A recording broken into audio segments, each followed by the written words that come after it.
Hello, everybody. Welcome to another special live discussion here on Twitch and on YouTube. I am Josh Bycer, and we're going to be discussing tonight about game design and the challenges of adapting video games to other mediums, be it either taking something and making into a video game or vice versa.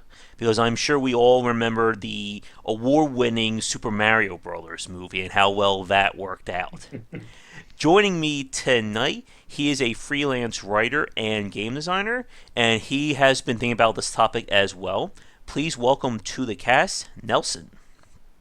Hello, everyone. I'm Zelber Nelson Jr., and as he says, I'm a freelance writer, game developer, and I've worked in pretty much every medium out there, including like audio stuff, radio stuff. So, adaptation seems to be right up my alley.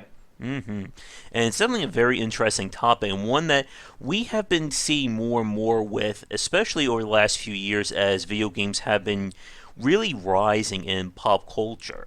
I mean, we've been hearing talks. I mean, here's an example. I just heard they're thinking about making a movie based off of the Thief franchise, and I'm sure at some point, or if it hasn't already started, it must be in the works now about something Call of Duty related in other mediums. And Uncharted, an oh, Uncharted movie was announced. Gears of War. If there's a successful video game, it's pretty sure that there's an option out to make a movie off of it. yes, there is. And hi, El Gordo and Hitman. Thanks for joining the stream. Yeah, I'm, and that's what we're probably going to talk about. El Gordo is saying they're probably going to file Thief One when they when they do the movie. And of course, we saw Assassin's Creed, Warcraft. And for those of you who are on the older side and haven't been completely scarred, we can of course talk about Super Mario Brothers, Street Fighter, the lovely Mortal Kombat movies, Which and was indeed lovely. First one at least. yeah, the I have first one. fond memories, which I don't want. I don't want to go back and watch them because I don't want No. them to be ruined. And of course, oh, here's one, Nelson. Did you ever watch Double Dragon when they turned that into a movie? I saw some clips from it, and I kind of just flipped down my laptop lid and walked away. And I just said, "That's enough internet for today." Yeah, that would be a smart move. I was actually one of the fools who went to see it in the theater Oh way man, back the long, long time did it ago. have a redeeming element though? Was there something about it that you were like, Mm. this was a decent way of bringing that over? Because Double Dragon, it's you're moving from left to right, punching people, or They kicking them, or throwing them across the screen. It's pretty hard to adapt that. they turn into like a post-apocalyptic movie somehow. Like it makes no sense. Like this would be actually probably a good point when we get into the adaptations about what to keep and what to get rid of when it comes to adapting vice versa. But yeah, Melgor is mentioning in chat. Yeah, the first Mortal Kombat wasn't that bad, and then the second one, it was basically setting the stage for the like sci-fi like horror movie or the sci-fi budget of movies that would come many years later. But before we start talking about this, and I'm sure this will probably take up the majority of the cast, since this is your first time talking to me, Nelson, for the folks watching, could you talk a little bit about yourself and kind of your background when it comes to the game industry? Sure thing. I started working in the game industry at like 12. I saw in Game Informer magazine that game journalists got their games for free because you have to cover them. And I Mm-hmm. thought, hey, playing video games, this can't possibly be work. Mm-hmm. And 7 years later, I've actually become a game developer. I do this professionally, and it is work. And I'm losing my hair because of it. I've worked, as I said, across mediums. I've had the fortune of, because of my freelance status, getting to work with a lot of teams that have done work stuff that I've really respected, such as Mm-hmm. Slayer Shock by Minor Key Games, which is an immersive sim roguelite that's Buffy-esque, and the Aether RPG setting for Pathfinder, which is a tabletop RPG. I just launched my own tabletop RPG system, Ellipses, and I'm working on Novella now after about a year of solid freelance work across these different mediums. So it's definitely interesting for me. All this Mm-hmm. different stuff has been from the outside looking in. Games up until recently had been a very closed sector, and then suddenly Mm-hmm. with the accessibility of engines and stuff, Mm-hmm. uh, we're getting all of this information, all of these glimpses inside the development process that we never had before. Oh yes. So I'm coming into these things, learning things that game developers who have been in it for a while and who follow me and who I follow them, they're like, "Yep, that's what it is." But this is a crash course for me, so Yeah. it's all very new and it's very interesting because again, even with the new accessibility in terms Mm-hmm. of game discussion, like what you do on Game Wisdom, a lot of people aren't talking about this stuff, and it's Oh yeah. needed because we have the developers of the future right now getting a skewed vision of what it means to make a game. Definitely. I mean, hell, that's another topic in of itself we could talk about here tonight, and it's one that I've been thinking about more and more. For those of you who are new, about 2 weeks ago, I did a presentation in my local library, kind of like scared straight for video games, like a what to expect when you're getting in. I was talking to teenagers and parents about it, and I said that a lot of places just they don't report the bad stuff. You know, you see Minecraft making millions of dollars, or Stardew Valley, or Five Nights at Freddy's, and people think, well, that's what the game industry is. I can just make the next Five Nights at Freddy's and be rich. But as I'm sure you're no doubt aware of, especially what you've been doing on your end, that it is, as you just said, it is work. And there is a lot that goes into making a video game beyond just the design side of things. And I was telling the parents and students about, or teenagers, that for every amazing game that gets sold, there are probably dozens that barely make a dent. And it is certainly not an easy thing. And it's one of the things that I think that Game Wisdom has been slowly but surely catering to, is kind of talking more about these topics, whereas most of the major sites will either ignore it or, focus on the news of the day. Yeah, I mean, there was that big furor about, I think that's how you pronounce it, about frustrum culling Mm-hmm. and this amazing process of getting rid Oh, of elements yes. that the players aren't looking at and spawning in the ones that they are going to be interacting with. Mm-hmm. And when the game audience freaked out about that, I think that's just a small, Mm-hmm. I think it's almost a warning, as an industry, we're still to an unnecessary degree closed off Mm-hmm. about these topics. Yeah. Sort of with, and in this case, I think a little information is worse than no information Mm-hmm. because the audience that we're catering to, players, the enthusiast press, they're forming opinions Mm-hmm. about the quality of games, about entire projects, off of this very small set of information that's in some cases even incredibly flawed. Yeah. And as a result, the entire discourse about games, we can't as an industry continue to complain about the discourse in games if we aren't giving people the information they need to form an intelligent one. Yeah. And I was talking about this, I think, the other week with game designer Dino Dini, and the challenge of when it comes to, again, trying to report on the game industry. Because, as you said, a lot of the people who are in the game industry are on the enthusiast side, entering from the press point of view, and a lot of them don't understand, or they haven't really had a chance to study game development. So they don't have that first-hand knowledge of talking about things like progression systems or how to design achievements or even stuff like UI design. But on the same breath, game design is still very much a mystery to a lot of people. Again, like if you go up to someone and ask them what it takes to make a video game, chances are they're going to have no idea.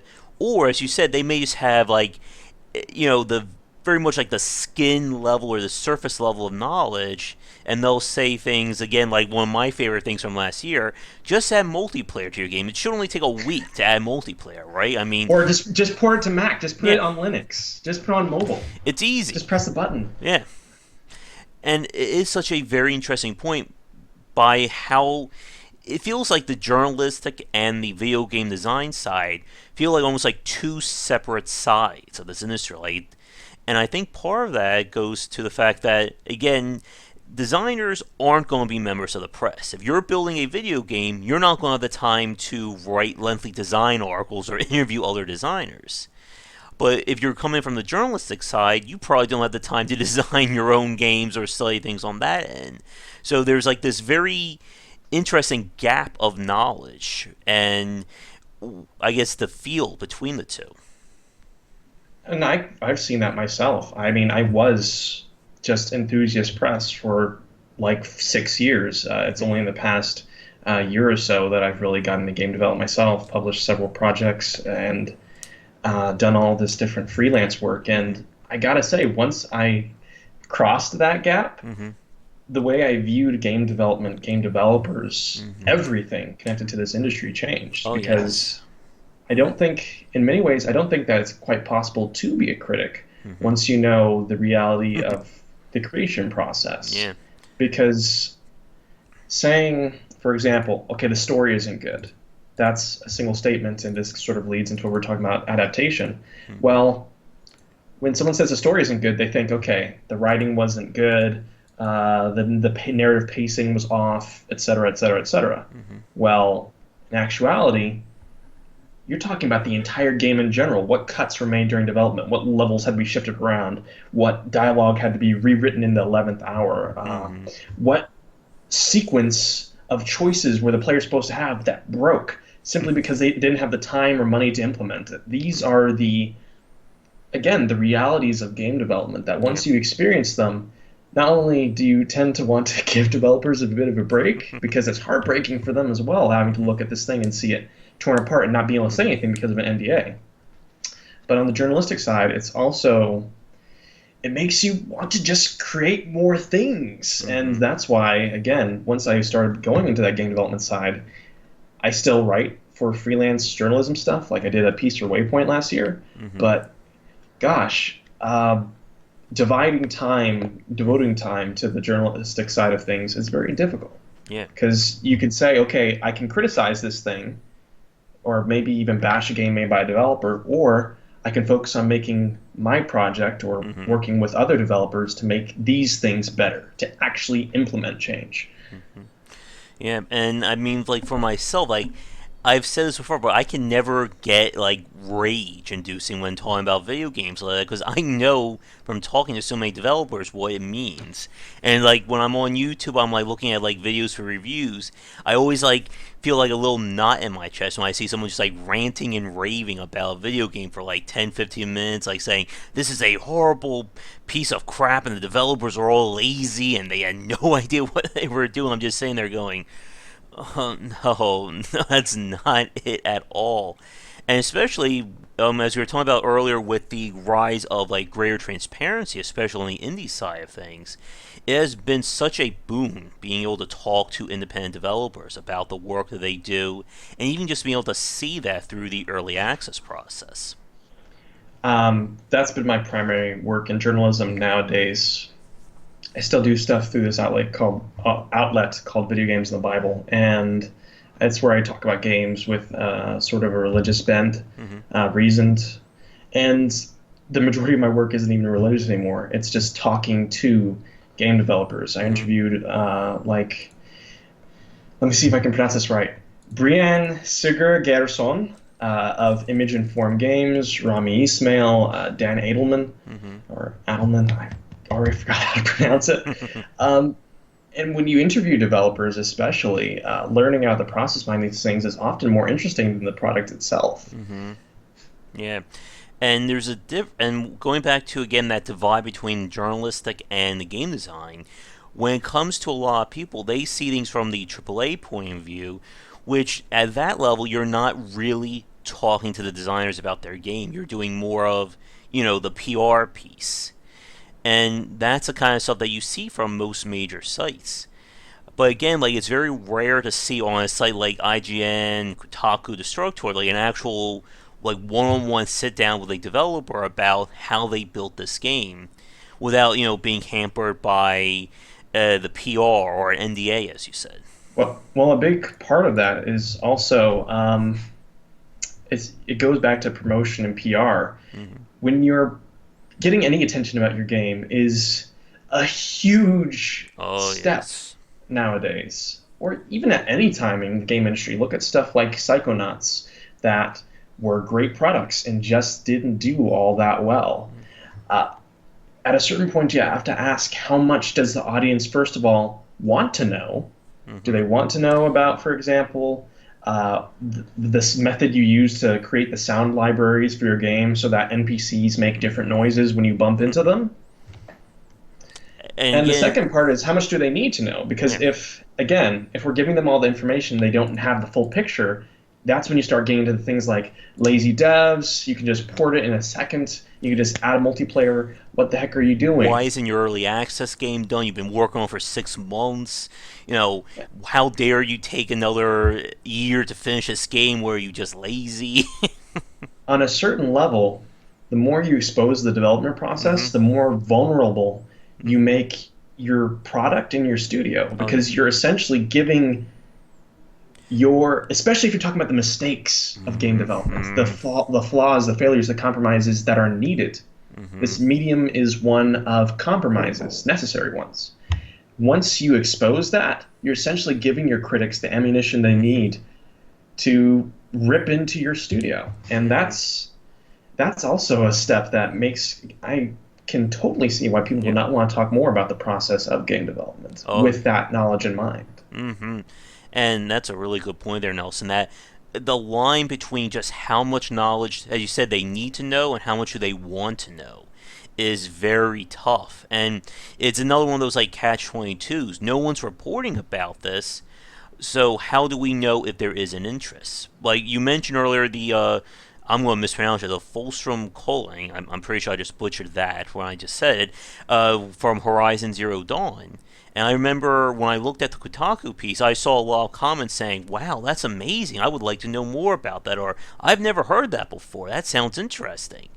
I mean, and again, like on the development side, that's basically like elementary school level. That's like saying, made a paper or I cut a circle out of a paper kind of thing to developers because this stuff is second nature to them.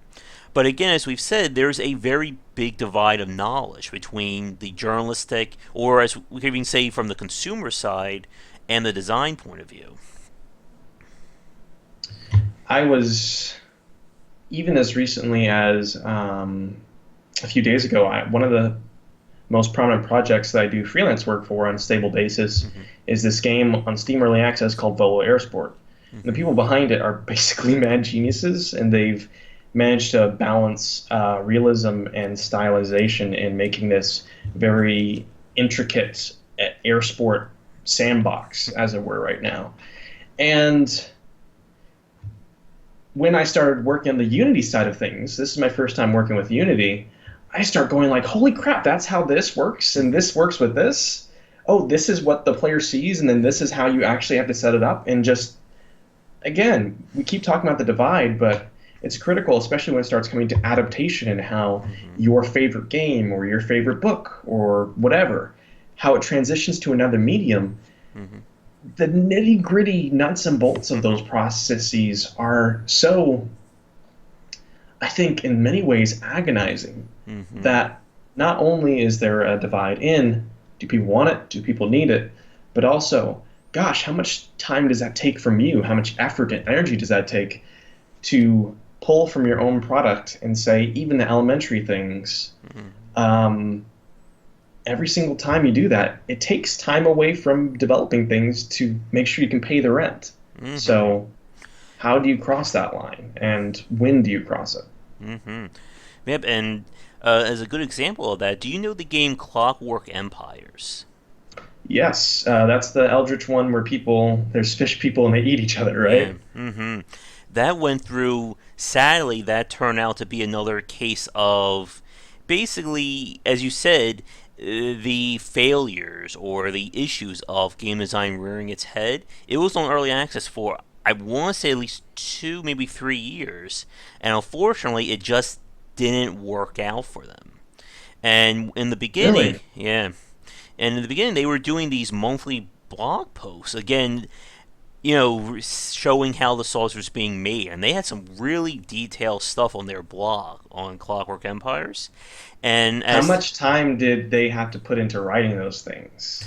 Exactly. I mean, at one point they just said we can't do it anymore. There's just not enough time to make a full-length blog and design the game at the same time. And as you said, it's a really good point there. It's very easy to write a 500-word piece about why a game sucks, or your top five sexiest video game characters, stuff like that. It's There's another. a surprising nuance there from the journalistic side, Yeah, but you do have a point. It's a totally different frame of mind. yeah. And then versus writing a 1,000 to 1,500 word article about how we design the procedural generating engine to create the landscape. And with something like Clockwork Empires, I mean, my goodness, if we start getting into that, that's a good hour, hour and a half, I think, with what I want to say. But what ended up happening was they hit that point where it just wasn't coming together. And as someone who's looked in the design side of things, I'm sure you probably have examples or have heard about developers as well. Like, what happens when a game just isn't working? You just can't fit, the square into the round hole. And now you're left with a product that it's just not there. And again, in the old days, if a game didn't fail or if a game didn't work, it just dies quietly. No one knows about it. Maybe In someone. house. Yeah, exactly. You may get like a small, like 3-line press release saying this game has decided we're going in another direction. In today's world, if your early access game fails, you have, hundreds and maybe even thousands of people who just saw $20, $30 get flushed down the drain, and they're going, what the hell did you do? Are you guys idiots? How did you screw it up? And sometimes it's just that it just wasn't able to get done, or they just couldn't figure this out. That's, as you said, it's a large topic. But as far as what do you do when the game just isn't working out, that was the case for the first game I ever tried to make. I said, I'm going to make a game called Grim, Dirk, and Wearisome about a shop that manufactures gritty reboot cliches like fridges where you stuff your family and your dog into at the end of the world. And it was going to be a pastiche sort of old 40s horror movies and stuff. And I decided, okay, this time for this game, first it didn't work out at all. And then I made a few games first. I made All Hail the Spider God and Screw You Bear Dad, and I released them on itch.io, and they did really well. And I said, okay, for this next game, I'm going to live stream its development from beginning to end through Twitch. And the first 6 weeks of me doing that are literally me constantly going, okay, is this fun? Does this work? And I took 1 week aside to work on a different project, and the feeling just in the process of creation for that thing was so different that I was forced to step back and say, okay, maybe the next step is to cancel this game publicly. And that's what I did. I live on stream said, okay, these are the reasons why I'm canceling this project. A lot of those lessons came from working on my game for IFComp 2016, Screw You Bear Dad, about what does it take for a project to be viable from beginning to end. Exactly. And having gone through that process, I think cutting content, axing entire games or maybe even franchises, I think it's so necessary. I think it can be hugely rewarding on the development side to say, okay, this isn't working, let's do something else, and pivoting away. But once that's in the public eye, once again, you have this huge divide, particularly people have paid for the thing. Oh, yeah. Where it's like, holy crap, what do I do now? It's an added layer of stress that, on one hand, you could say, okay, if people were more literate about game design, okay, sometimes games just don't work out. Sometimes the fun isn't just in the mix. Sometimes you put them elements together and they simply don't create a cohesive whole. That's one thing. But on the other hand, these are still your players. They spent 30-something bucks on a game. They're never going to see that again. There's no amount of game literacy or game design knowledge that's going to leave that sting. Exactly. And we saw that with growing sentiments about early access and Kickstarter. There are people out there who one of those projects failed, and now they're never going to do it again. And you Nope. see this on, oh my goodness, on just about every early access games forum on Steam. There will be at least 2 or 3 posts from someone saying, I hate all early access games, so I'm not going to support you until your game is out. And it's like, And this is timely because that's part of, I wouldn't say it killed Hitman because we don't know what's going to happen, but that's part of why people were so skeptical of mhm, Hitman during its episodic release period.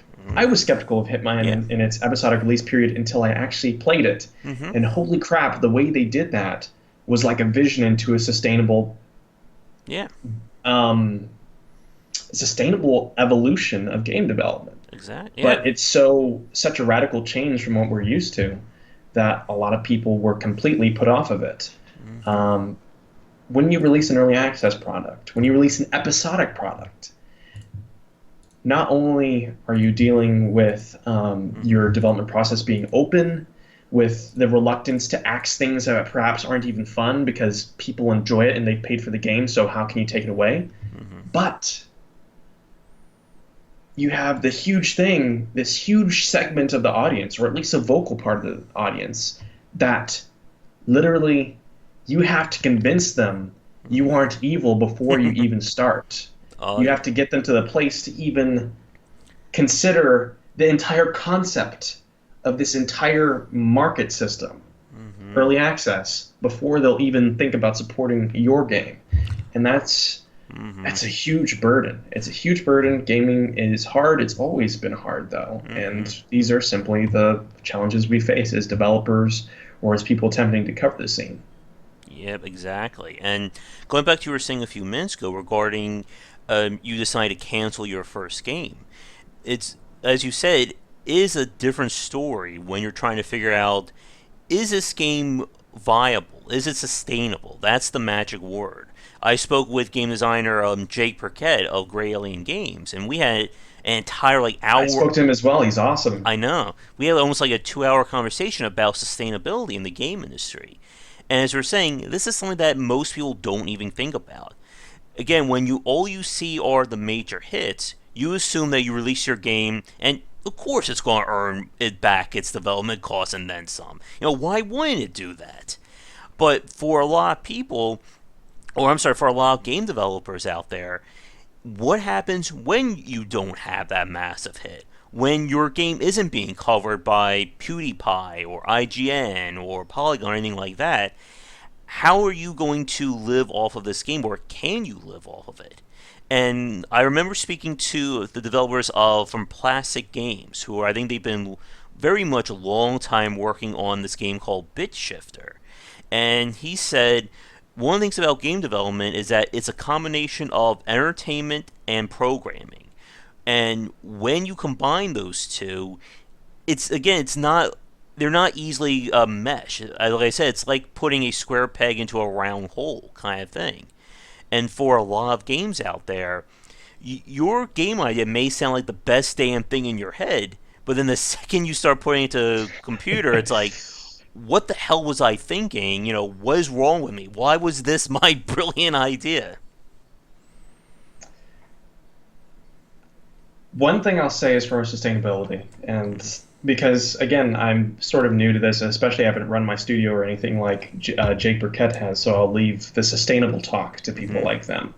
But as far as just financial sustainability, I can say every time I have decided to, instead of perhaps pitching an article or going the commercial route of selling something of mine, but I've instead taken it and developed myself and released it, I have always made less money than if I had straight up sold it out.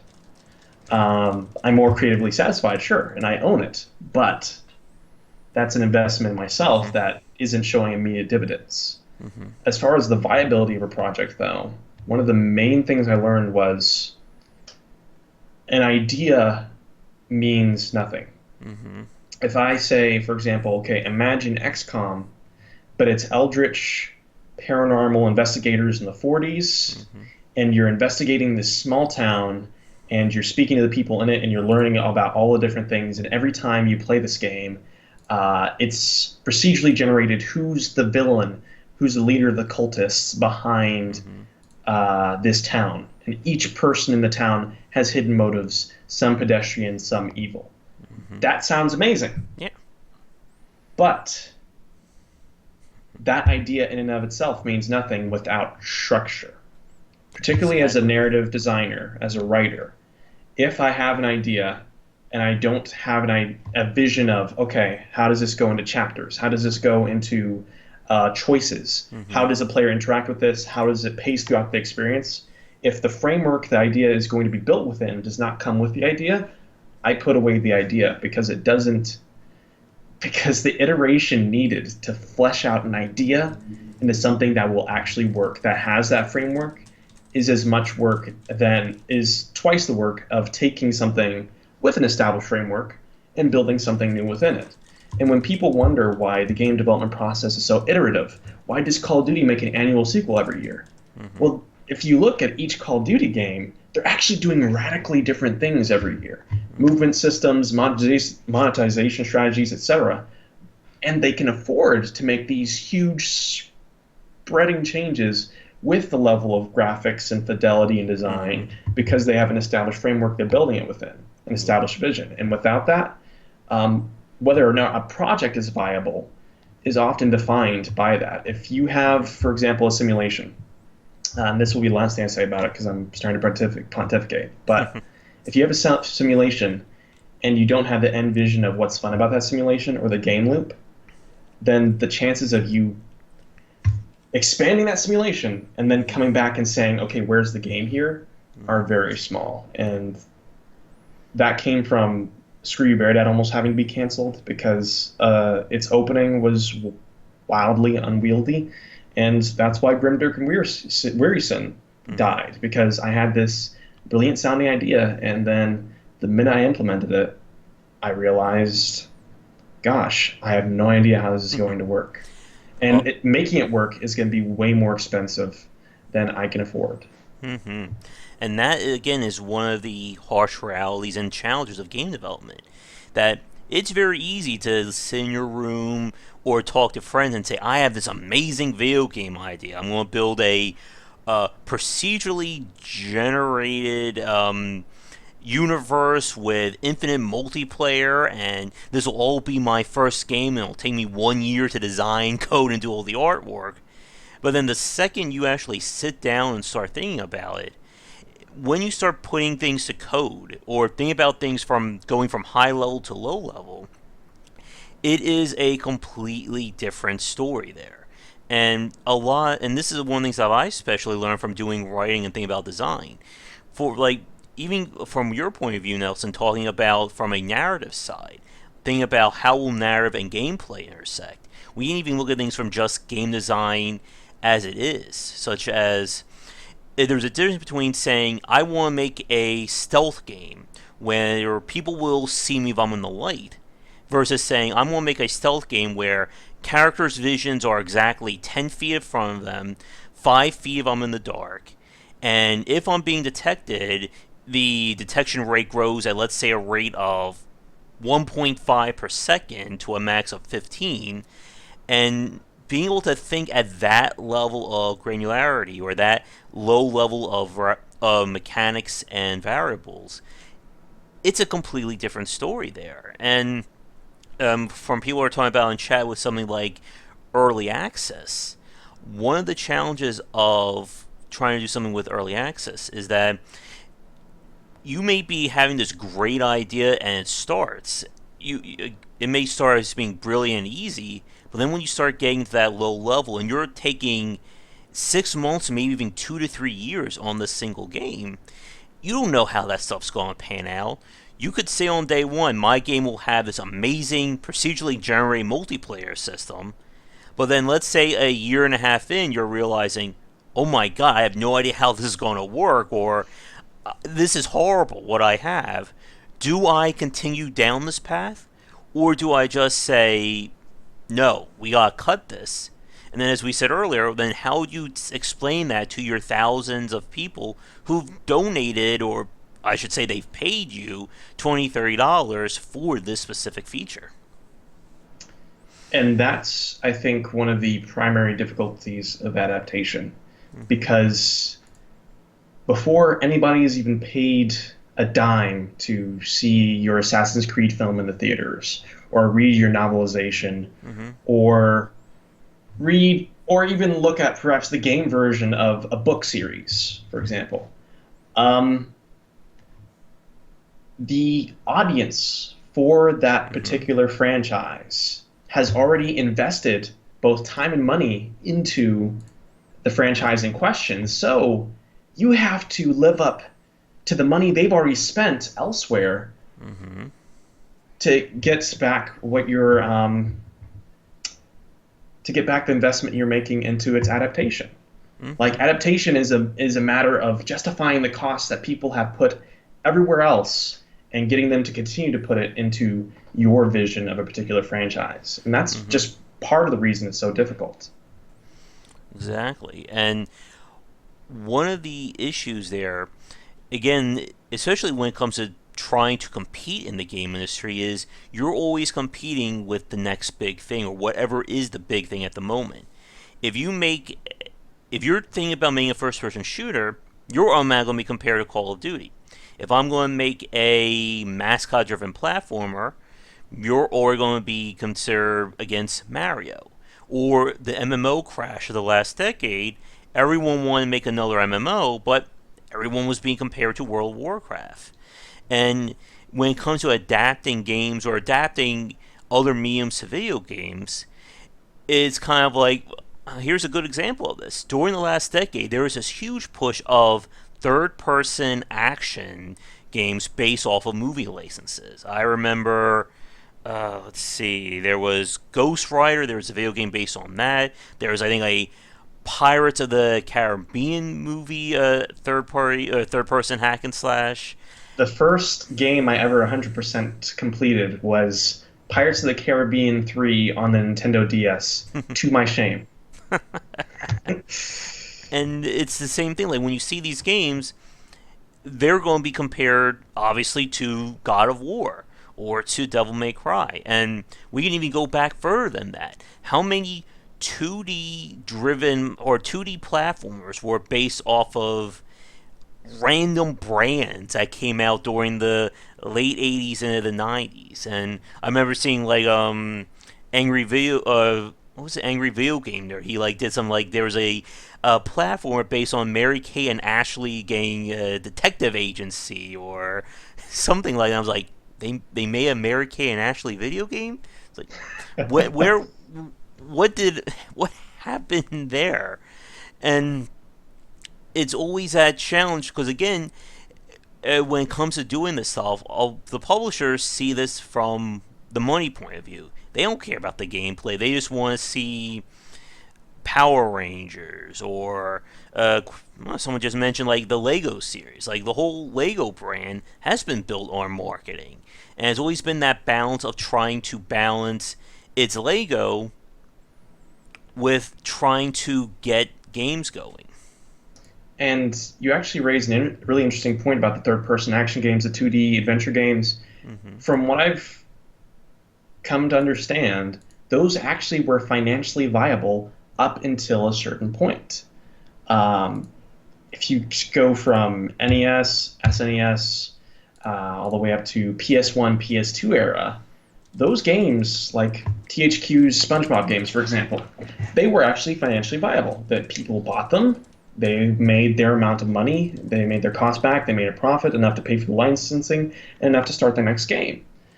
The thing is, development costs have increased not only with graphical fidelity in the modern PC age, but Hmm. how to say this, the production bar has changed. And I think that's because of a big part of that is because of indies. Hmm. Indies are the new THQ or Konami or something like that back in the day. They fill the gap that those mid-tier publishers used to do. So let's say you were a AAA game company wanting to make a game adaptation of an upcoming movie. Can you make something better than what an indie creator is making right now?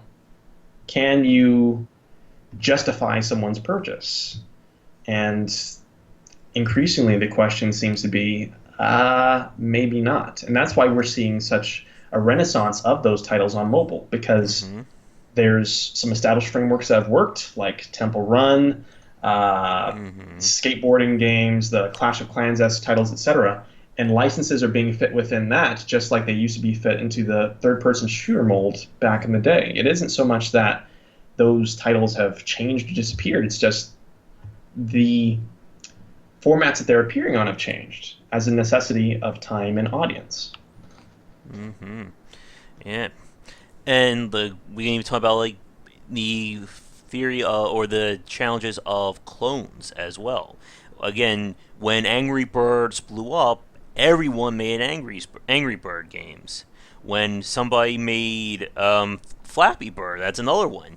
Like the day after Flappy Bird went viral, everybody was making a game based on that. I can almost guarantee you that someone busted into a Disney. I don't know if Disney was integrated with Star Wars at the time, but I can almost guarantee you that someone smashed through the door of a conference room and said, "How can we make Darth Vader flap?"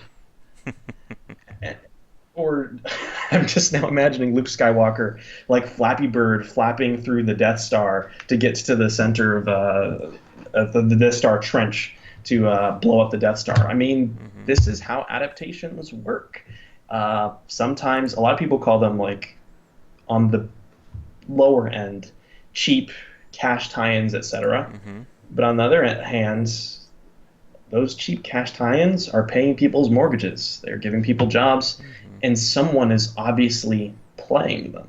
The question is, can we continue to increase the quality of these adaptations while keeping the cost of creating them to a point where it's still a viable investment?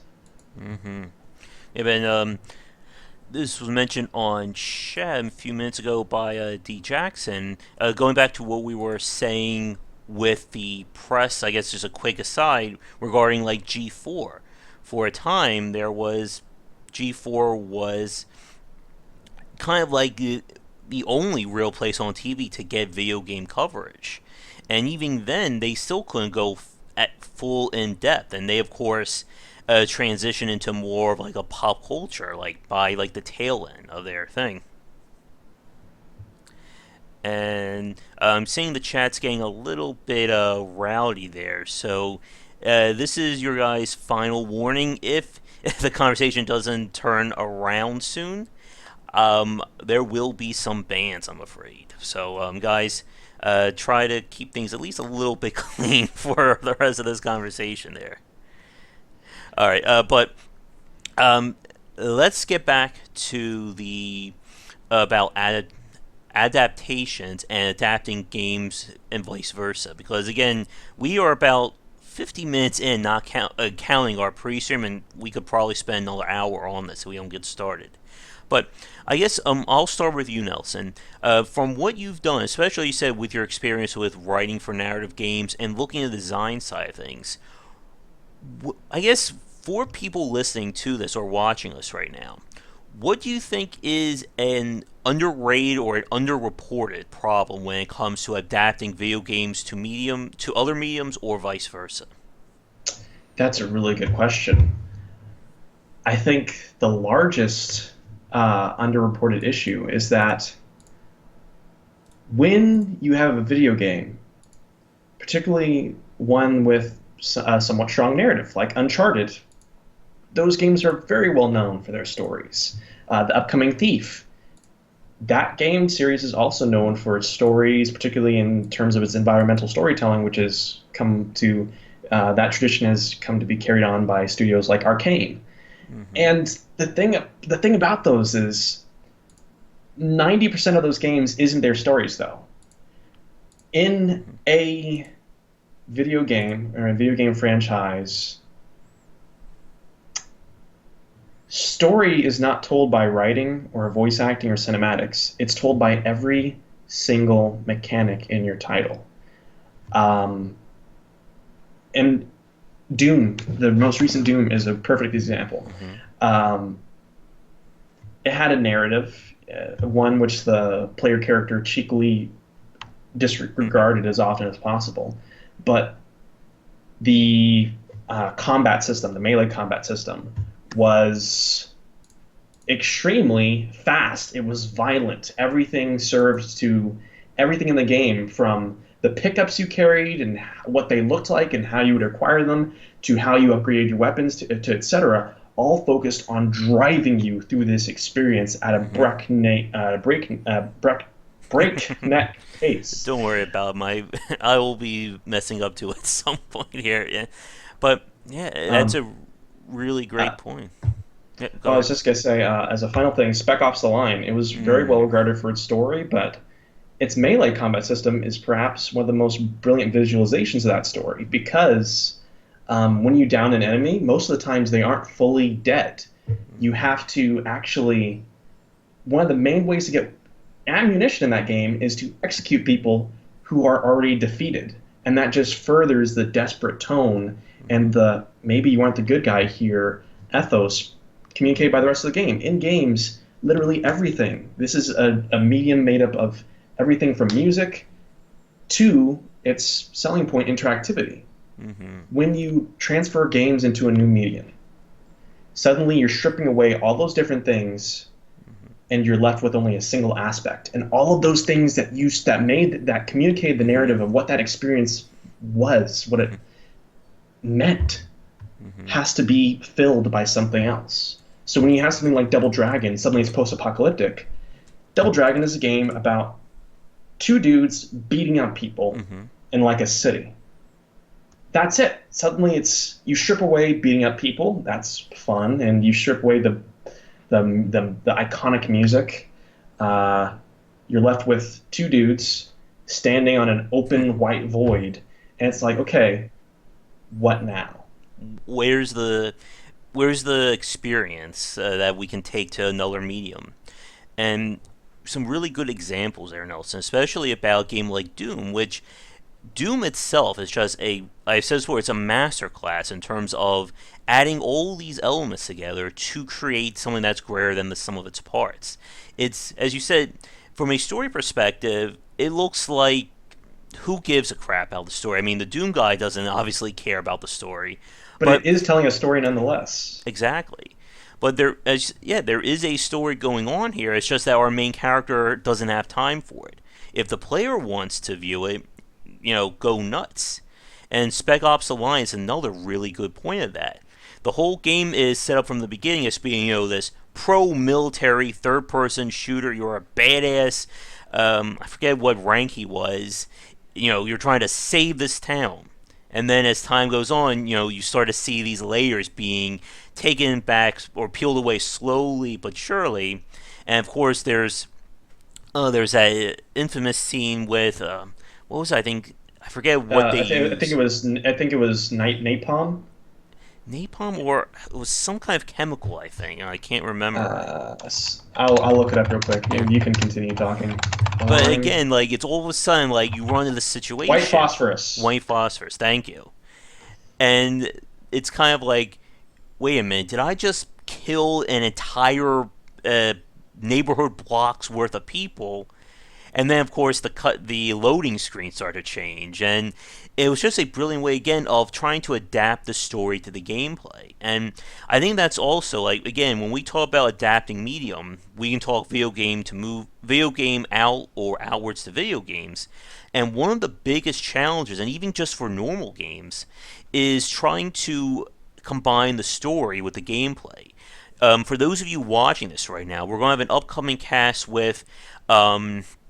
I forget his name. Crap, I have it on Twitter. 1 second. And we'll get to your question in chat as well, because that's a real good one. Mitchell Saba. And we talked about narrative dissonance or ludonarrative dissonance when it comes to video games. And that is one of the major points when it comes to narrative and design. Like, if you tell me in your story that I am this super powerful soldier who can carry 5 shotguns with me and 3 rocket launchers, and then you throw a cutscene in when someone punches me in the face and I'm knocked out. It's like, wait, what the hell just happened there? And it, and again, like we can talk about this from like any video game, again, normal video games or video games that are more about action, or a game that is very much narrative driven, and when that dissonance takes effect. Il Gordo Freeman in the chat, I think, introduced a fantastic point Mm-hmm. when they said adapting the gameplay parts to movies is hard. Doom's Mm-hmm. FPS scene, for example, Yes. and that's actually a perfect example of where adaptations fail because what the movie tried to do was okay, you stripped away interactivity in games. My Mm-hmm. overall point isn't so much how do we blend narrative with gameplay, but when do we come to the point where we realize that everything in a game is creating a story for the players? Mm-hmm. So when you have that stripped away and you have Doom, for example, Mm-hmm. adaptations of games will often try to fill up that gap by directly riffing on familiar visual elements or gameplay elements.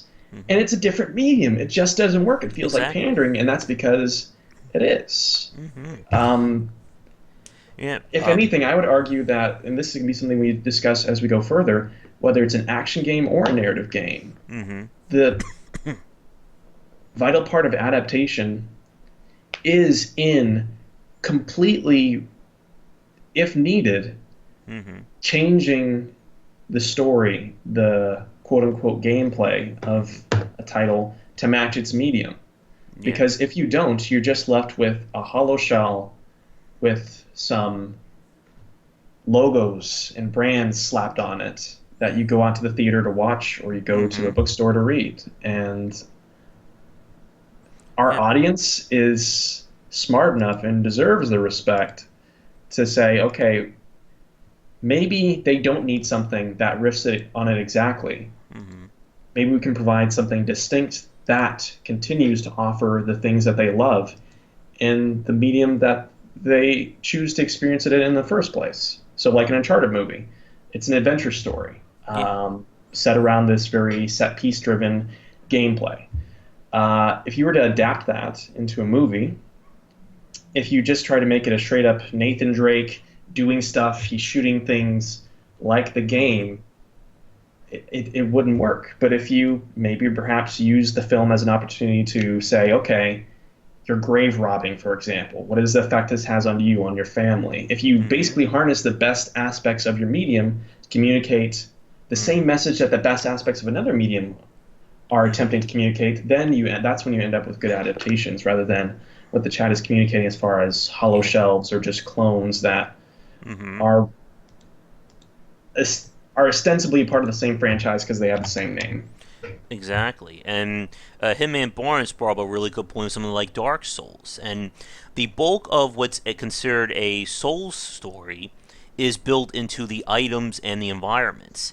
The game doesn't flat out, stop and give you a 5-page info dump at the beginning of scrolling text of what's going on.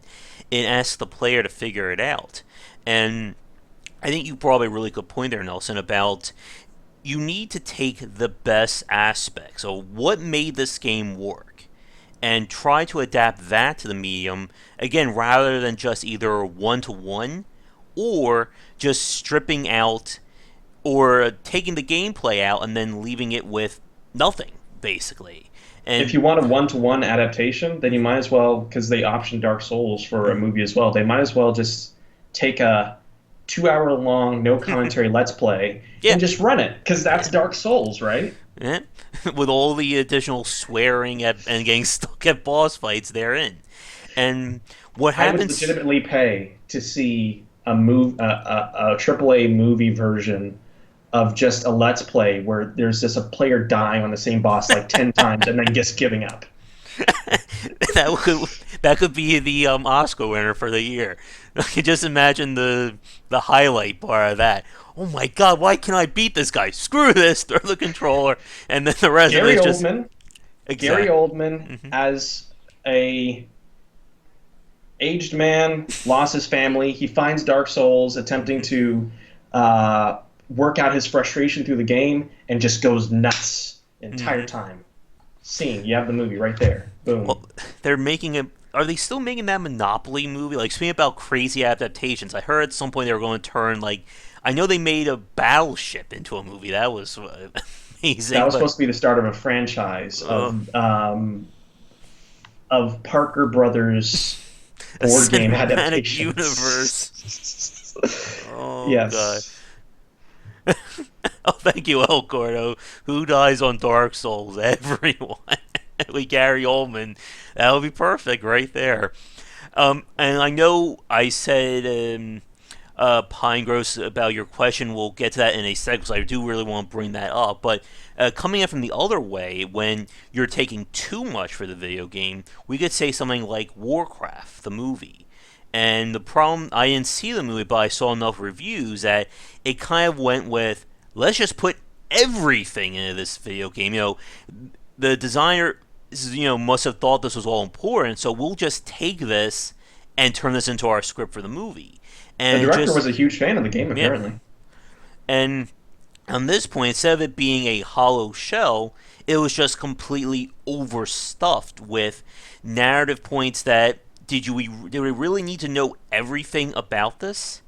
And this goes back to what you were saying earlier about game design, that very much a major part of iterating on design is knowing when to cut something out. And when it comes to, especially when you're adapting a video game to another medium, like for a lot of video games, they go with these massive stories because the gameplay acts as a buffer. You're not supposed to experience the entire Warcraft story in 2 hours. No, it's 5 minutes of a cutscene or 5 minutes of dialogue, then a 20 to 30 minute RTS battle, then another 5 to 10 minutes of story, then a boss, then the battle, and so on. But imagine playing Warcraft where you have a battle and then you spend an hour watching cutscenes and dialogue. It just wouldn't work. Well, I mean, that's isn't that what Metal Gear Solid was back in Oh, the day? yeah, that Metal Gear Solid 4 especially, I think, got a little crazy. I'm pretty sure there was an hour-long cutscene near the end. I'm like, wait, I'm sitting here for how long? When am I getting back to this game?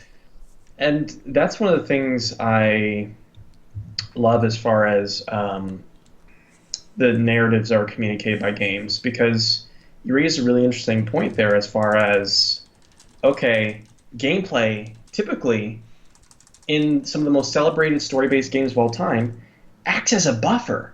Mm-hmm. It paces out the experience, and this is the issue I had when I was trying to take a game and turn it into novella. I'm making this novella called Tel Virgo, set in the post-apocalypse with like tour guides and stuff right now, and it was originally a Twine game that I had made Mm-hmm. as a submission to a studio for a freelance thing, and when I was making Tel Virgo and I was starting to port it across, I just said, okay, I can just take the text, take the choices, just strip out the choices, put this into a Word document, done, boom. Mm-hmm.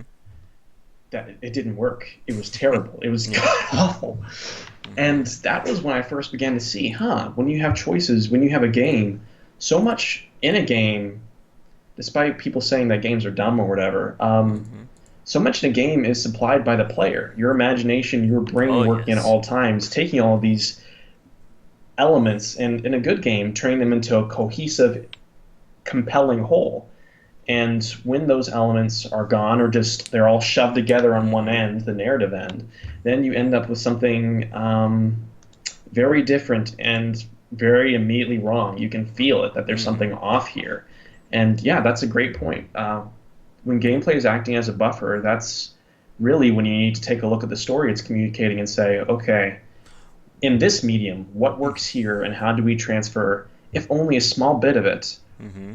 over to this to provide a similar experience or similar feeling or something that expands on what we've already communicated in our games. Mm-hmm. Because we don't need to be telling the exact same story over again. We need to figure out the best part of that story or what made it so interesting and try to expand on that or try to tell it in a different way. I mean, here's some Mhm. really good examples of this. I'm Exactly. watching American Gods right now on Stars, which of course is based on the book by Neil Yes. Gaiman. And of course, they're not doing a straight one to one of that tale. Same goes for even something like people. I used to watch Game of Thrones on HBO as well. They're not telling straight one for one of everything in that book. They're picking and choosing the major parts of those stories or the major themes and then expanding or going in different directions.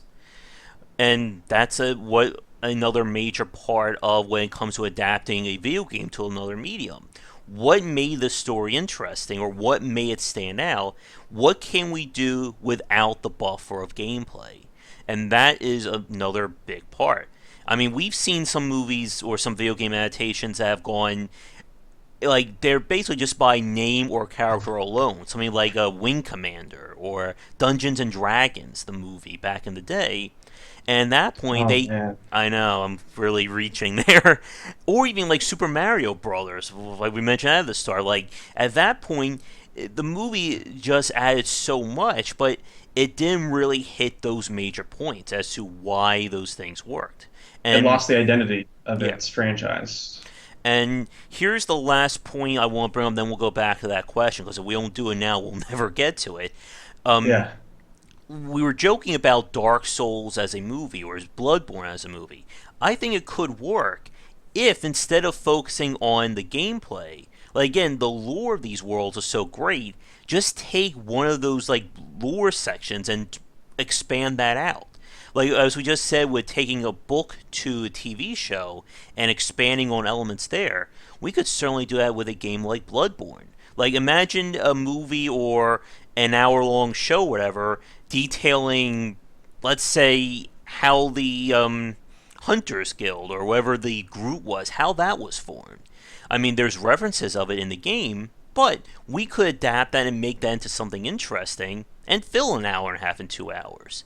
It still will, of course, be in the Bloodborne universe, but it's not going to be what the game was covering, basically. Yeah, which is the fighting things Mm-hmm. that are going to kill you. And getting stuck at a boss fight for an hour and a half and just repeating it over and over again. And you raise uh, a really interesting method as far as adaptation that's criminally overlooked. In Mm-hmm. that you're right, a lot of these adaptations that we see, they say, okay, Mm-hmm. here's what the game is. How do we take, for example, Double Dragons punching people? How do we make that into a movie about punching people? Dark Souls, I actually pitched my vision of a Dark Souls movie on Twitter. I said I would make it a buddy cop movie about Siegmeyer of Katarina, the Onion Knight, and his daughter as a buddy cop comedy as of them as these fragile people who can't die and come back like your player character, Mm-hmm. going through this nightmarish world and reacting realistically like, nope, I'm walking away from this. Yeah. And that's really that's really the key here. It's saying, okay, we can't give the exact same experience, but we don't exactly need to either, particularly if we're trying to provide the best, particularly if we're trying to do this franchise justice. Mm-hmm. Exactly. And we have the question earlier on. So Yeah. sorry that Yeah, but if we didn't get to it Pine earlier. Gross, if you're still watching, we do apologize for taking so long. But again, for those of you who are longtime fans, you know when we start talking on a topic, it will go on. Like we will keep, and then there's always tangents within topics to get to. But here's the question. I zoomed the chat back up. So, what about qualitative clones? Meaning taking a game and changing it to make it more suitable for another sort of gamer, like changing a turn-based part to real time. So, if I understand him correctly, it's the idea of taking a game and in terms of adapting it, changing the design in a sense, almost like remastering the game or altering it to make it a little bit better in some aspect. Now, this isn't medium versus medium. Mm-hmm. This is format. This is no genre to genre. So we have, I think, a perfect example of this. Mm-hmm. And I will forever hold a grudge against the internet for killing this. Mm-hmm. Is XCOM. The Oh. original reboot for it was supposed to be made by the people who made BioShock. It was going to be focused on investigation. It was going to Oh, be an yes. Americana FPS with roguelike elements back in like the Xbox 360 era. Yeah. And holy crap, that sounds amazing. I know. But people wanted that old school experience. And because they thought, okay, this is all that's going to come, they're killing it. They're just making it like BioShock now. They reacted violently, and the project went through development hell to Oh, eventually yes. become the Bureau XCOM Declassified, Uh, which is actually a decent game, but it's okay, what yeah. could it have I know. what could it have been? And I think there it's like genre is something that I think is unique to games in that you can take, for example, Resident Evil 4, and you can make it sci-fi, and you can add more decapitation, and you can make it into Dead Space. Hmm.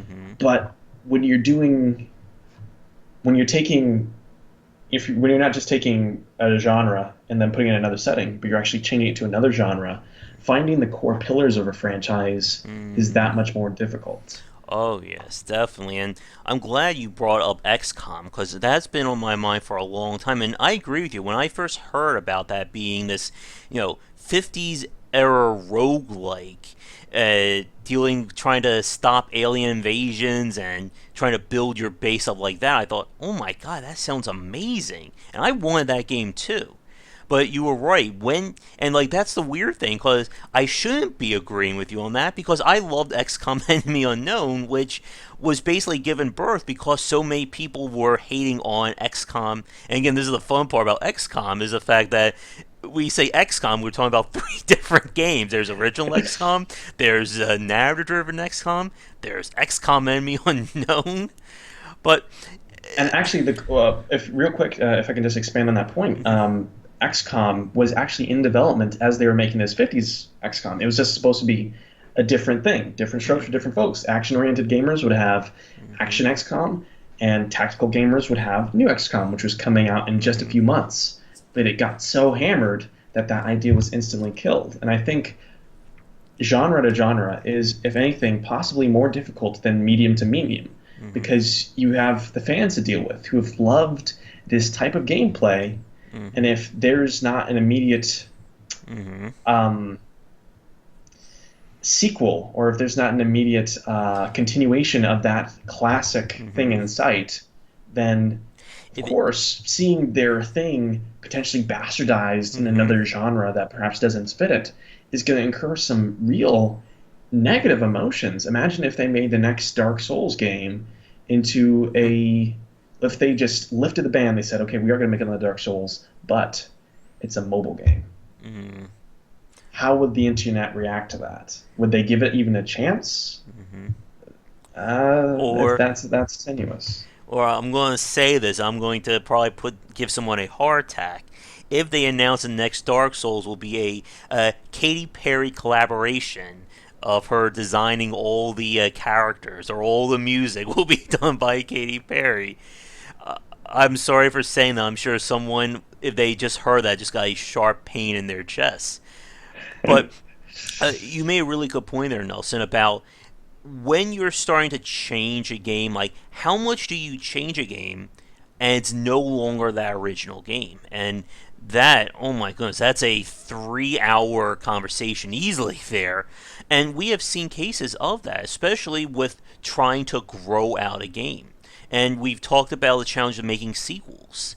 Like at some point, like there's a line between making a sequel to a game that is so similar that people are just going to say you're just a cash grab, versus making changes so much that people say that you're moving away from what made that game or what made that series so popular.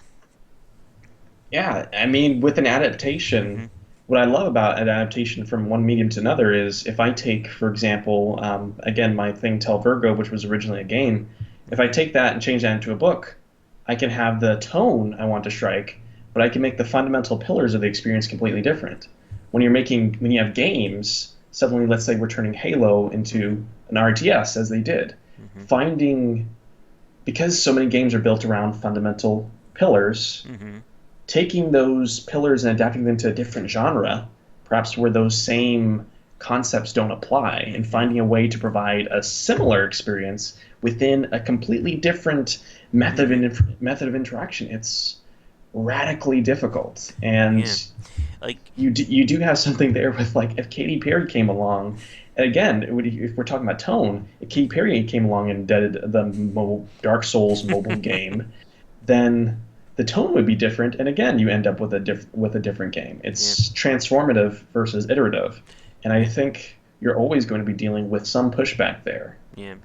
And here's a kind of like a design challenge for you folks watching this either live or recorded, and and you can participate in this, Nelson. Like talking about adapting these pillars or these foundations from one genre to another.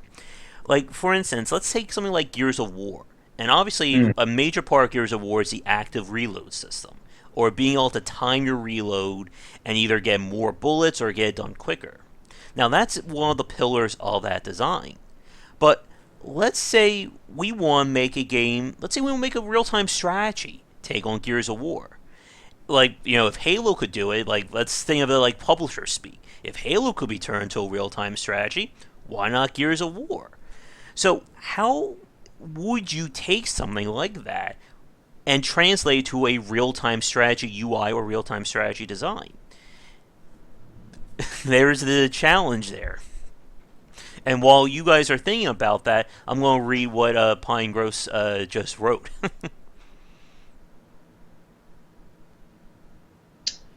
Huh. If I was to make a Gears of War movie, what I would do is it would be the first movie where characters run out of bullets Mm-hmm. when their guns run out of bullets, and they have to constantly reload their weapons. Mm-hmm. That would be the entire thing. It's just a military movie where people run out of bullets, Mm-hmm. and they have to reload constantly and Now, nail those active reloads to make it work. now, how about with translating it from genre to genre? Like, how could you translate that to a real-time strategy game? Or, if we want to get really crazy, let's see. It's a third-person shooter. Um, hmm. How about a 2D platformer with the active? Well, that's probably on the easier side. So let's go full on. So from a third-person shooter to a real-time strategy game, how would you add an active, or how would you adapt or show an active reload system in a real-time strategy game? I mean, it's not easy. I mean, obviously, it's not going to be something that you can do one-to-one, as we've said over the course of this podcast.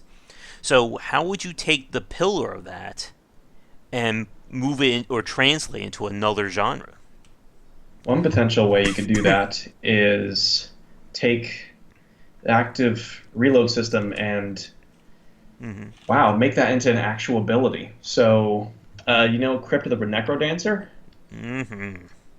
Definitely. If you're commanding these company of heroes as squads and sending them across the landscape, constantly firing at their enemies, Mm-hmm. then the way you could ultimately win, like tied skirmishes or something like that, is at the bottom of the screen. It's almost like a heartbeat. One of your units, Mm-hmm. suddenly they've run out of ammunition, and you gotta nail that by perhaps hitting the Y button at the correct time, the reload system, or bungle it as your people are firing their weapons or etc. You could make it into almost a micro WarriorWare-esque thing where, okay, you're manipulating your units normally, but remember to have your finger on the F key so that you can hit it at the right time, almost rhythmic. Hit.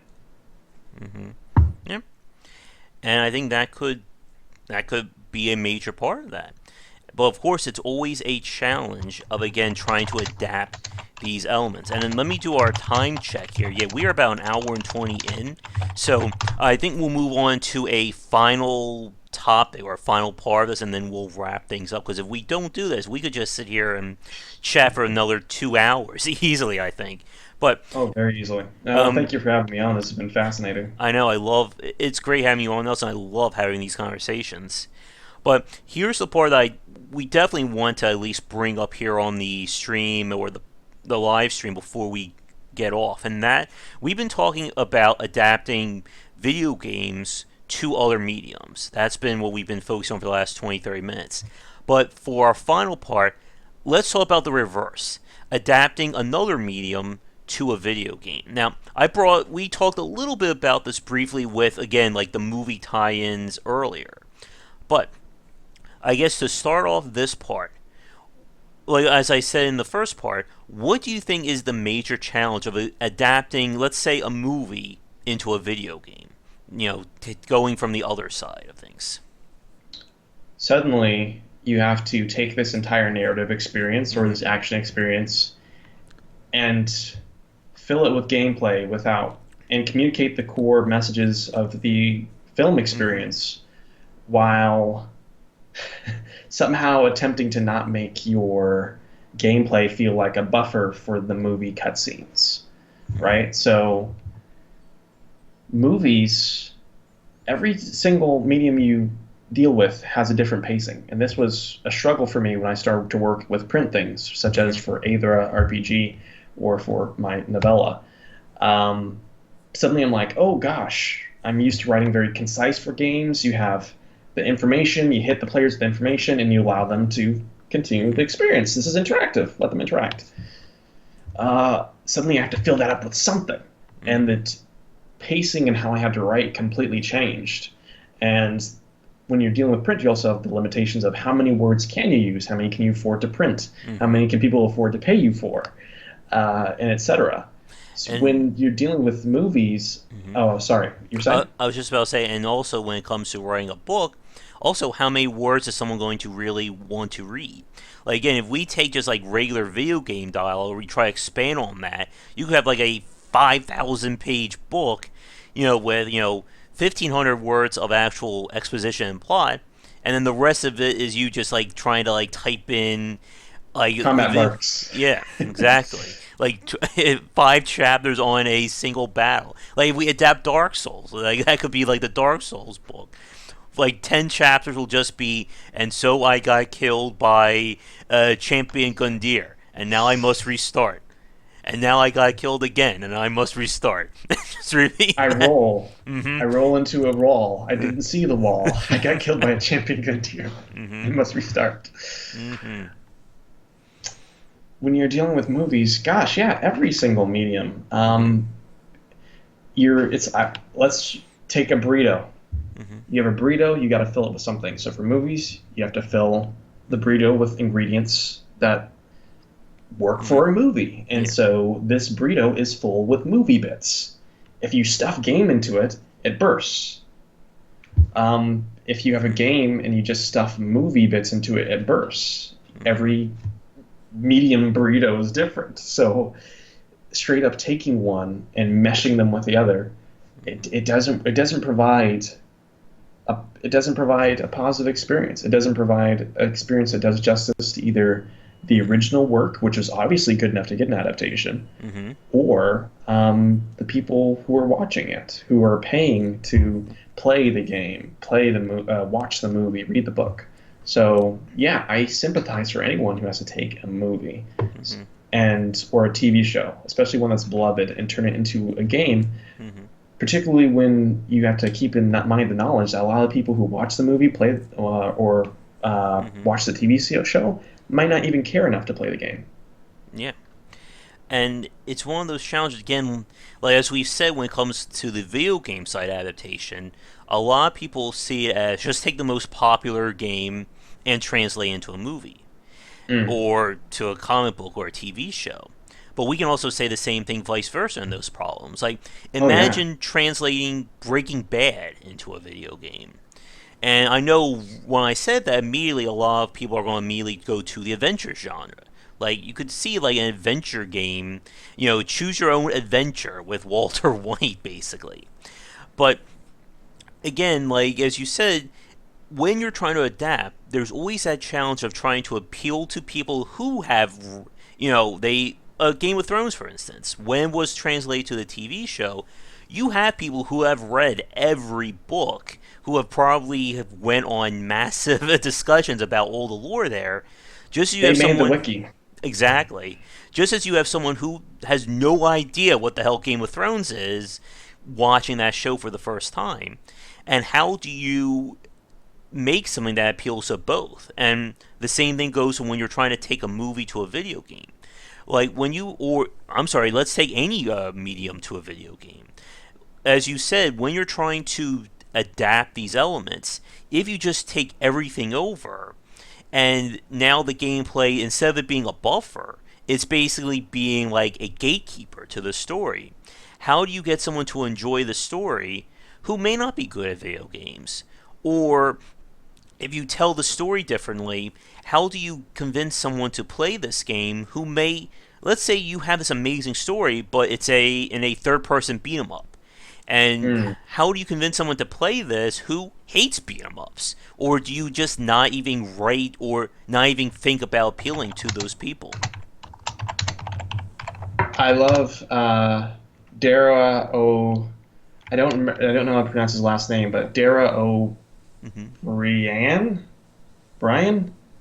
Not sure how to pronounce that, but he has a famous sketch about video games. About video games is the only medium that, if you want to experience a story, the it will actively cut you off. Like, nope, you aren't good enough. You didn't Hmm. beat level 7. You don't get to see the next part of this. Hmm. Um, and this is part of the reason I love Telltale games so much. Hmm. In games, unlike any other medium, literally everything in the piece to create a cohesive whole Hmm. with interactivity has to be communicating the same message. Everything is communicating the narrative of a video game. So we were talking specifically about movies into video games. For example, the Game of Thrones. Game of Thrones has had two adaptations. It had Hmm. an RPG adaptation by Atlas, and it had a Telltale adaptation.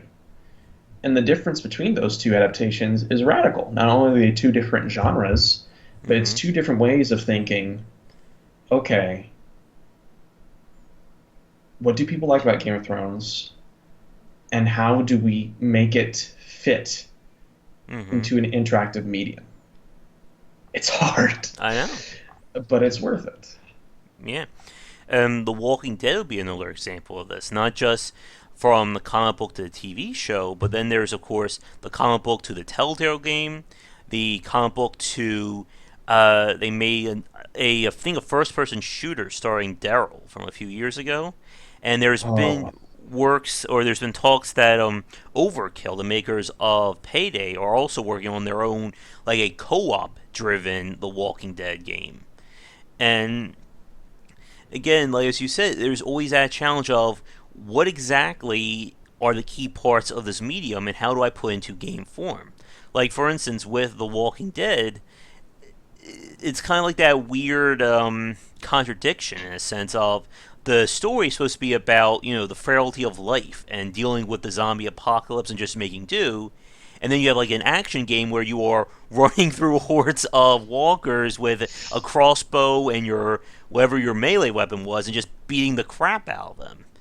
And that's also like one of those weird things. Like video games are very much an action-driven genre or action-driven medium, with exception, of course, to narrative-focused games like the Telltale Adventure games. well, actually, you have a point there. Even in Telltale Adventure Mm-hmm. games, you still have interactivity. Your players mulling over the story, they're mulling over Mm-hmm. the next choices. Sometimes those choices are constricted by time limits. Mm-hmm.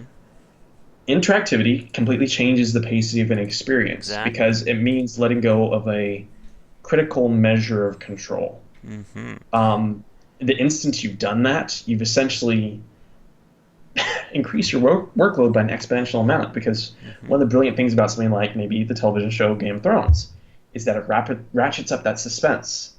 If You I, as a control the player, pacing and the show controls the pacing and the tension, basically.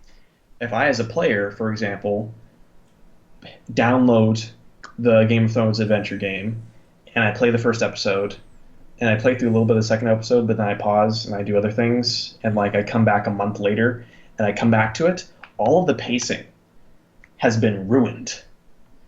But Mm-hmm. that is how you have to deal with games as a medium. The people who made the Witcher games had to deal with this, and they Mm-hmm. only really nailed it in the third game, saying, "Okay, we have this massive, sprawling Mm-hmm. fantasy epic book series. How do we turn this into a game?" Mm-hmm. Obviously, things have to be fit in to replace parts of the experience to make this not just a gameplay as buffer or gameplay as gatekeeper, but Mm-hmm. gameplay as an essential part of the narrative. But millions of dollars of R&D later and millions of dollars of sales later, yeah, it's paid off, Mm-hmm. but it also cost a lot. Mm-hmm. And I think that's just one example of how of the seriousness with which this entire process should be treated. Mm-hmm. Um, hands down, get a writer, get someone who's good at this sort of thing, because it pays to do so, even in the mobile space. Yeah. And another really good example, again, that challenge of adapting from movies to games will certainly be the horror genre. And oh my goodness, if Oh, we start talking all about horror, that's another hour and a half easily. But just to quickly bring it up, as you said, Nelson, when it comes to a medium like book, comic book, or movies, TV, the author or the director, they control everything about the pacing and the tension. If you're watching a 2 hour Friday the 13th movie, that's 2 hours. That's exactly going to be 120 minutes. You know exactly, okay, what's going to happen at minute 30 or minute 55. In a video game, however, when you throw in the interactivity of the player, that all gets thrown out the window. Because how do you keep, because it's impossible, I think, to keep like the horror pacing or the tension and build up for like an 8 to 10 hour video game. It's mm. eventually, or it's very very hard to do that. And you just played Alan Wake, Yeah. which is a good example of how you can, if you're gonna do it, it has to be completely different. Mm-hmm. It's adaptation is not. I think if you're going to take one takeaway from this podcast, Mm-hmm. adaptation is not the practice of taking one thing and simply changing it into another form. Whenever you adapt a work, you're essentially creating a new work. Exactly. And be it either by changing the design, focusing on a different aspect of the story, or doing all that and more. But as you said, you can't just go one to one. It's never going to work. It's pretty much impossible, again, due to the limitations and the unique considerations of the medium. When it comes to video games, it's the interactivity of the player. When it comes to film or other mediums, it's not having that interactivity of the audience doing it. Oh, absolutely. And when you have TV, it's how do you take perhaps the experience in a they're making a Castlevania TV series right now. How do you take the experience in a game, how do you take the experience in a movie and stretch that out over 12 hours of interesting television? Mm-hmm. Can you lengthen that without it breaking? Yeah, and again, there's some people who would think that, oh, let's just take the cutscenes from the last Castlevania game and make that live action. But as we've said, they're forgetting the buffer of the gameplay. It's kind of, again, going back to Warcraft. If you just take a video game story, when it's designed, is not meant to be experienced all in one lump. It's And meant to be. because Yep. Oh, I'm sorry. I was just gonna say, but because story is communicated through gameplay as Mm-hmm. well, you're also removing critical bits of the context for the next cutscene. And I think one of the best examples of that, before you continue, is to say, actually, this is my challenge to you. Look up any popular AAA game produced in the last decade and type in on YouTube blank, for example, maybe Tomb Raider, BioShock Infinite, the movie. And Mm-hmm. what happens is users have actually Oh strung all the yes. cutscenes together Mm-hmm. and see if you and do it for a game that you've actually played so you can see how the experience suffers as a result. Mm-hmm. That's a literal example of translation in work rather than adaptation, and Mm-hmm. it shows the importance of nailing it because Mm-hmm. these movie expansions or experiences, it isn't the same thing. It Yeah. isn't the same thing, and you lose it. And speaking about YouTube and the fans, there's also been this growing, I'm not sure how big it is now, but of people doing like fan made movies based on their favorite video games or their favorite characters. I think I've saw like some for like Tomb Raider, probably a few for Mass Effect in the past. And it's kind of like that way of, again, not being a direct one-to-one translation. Like obviously if someone's going to make a fan made movie on Mass Effect, they're not going to put like dialogue options at the bottom or have your Paragon or whatever That would be like. cool. It would be a But lot of work. yeah, but and again, like it's them just taking what they felt was what aspect of this brand or this product that appealed to them, and then turning that into like a short movie or a 10-minute video or anything like that. And in a lot of cases, these really do get the heart of the matter. Excuse me, more than if someone again would have just taken try to turn Mass Effect into a movie and just try to again take it cutscene by cutscene and just put it all together in live action.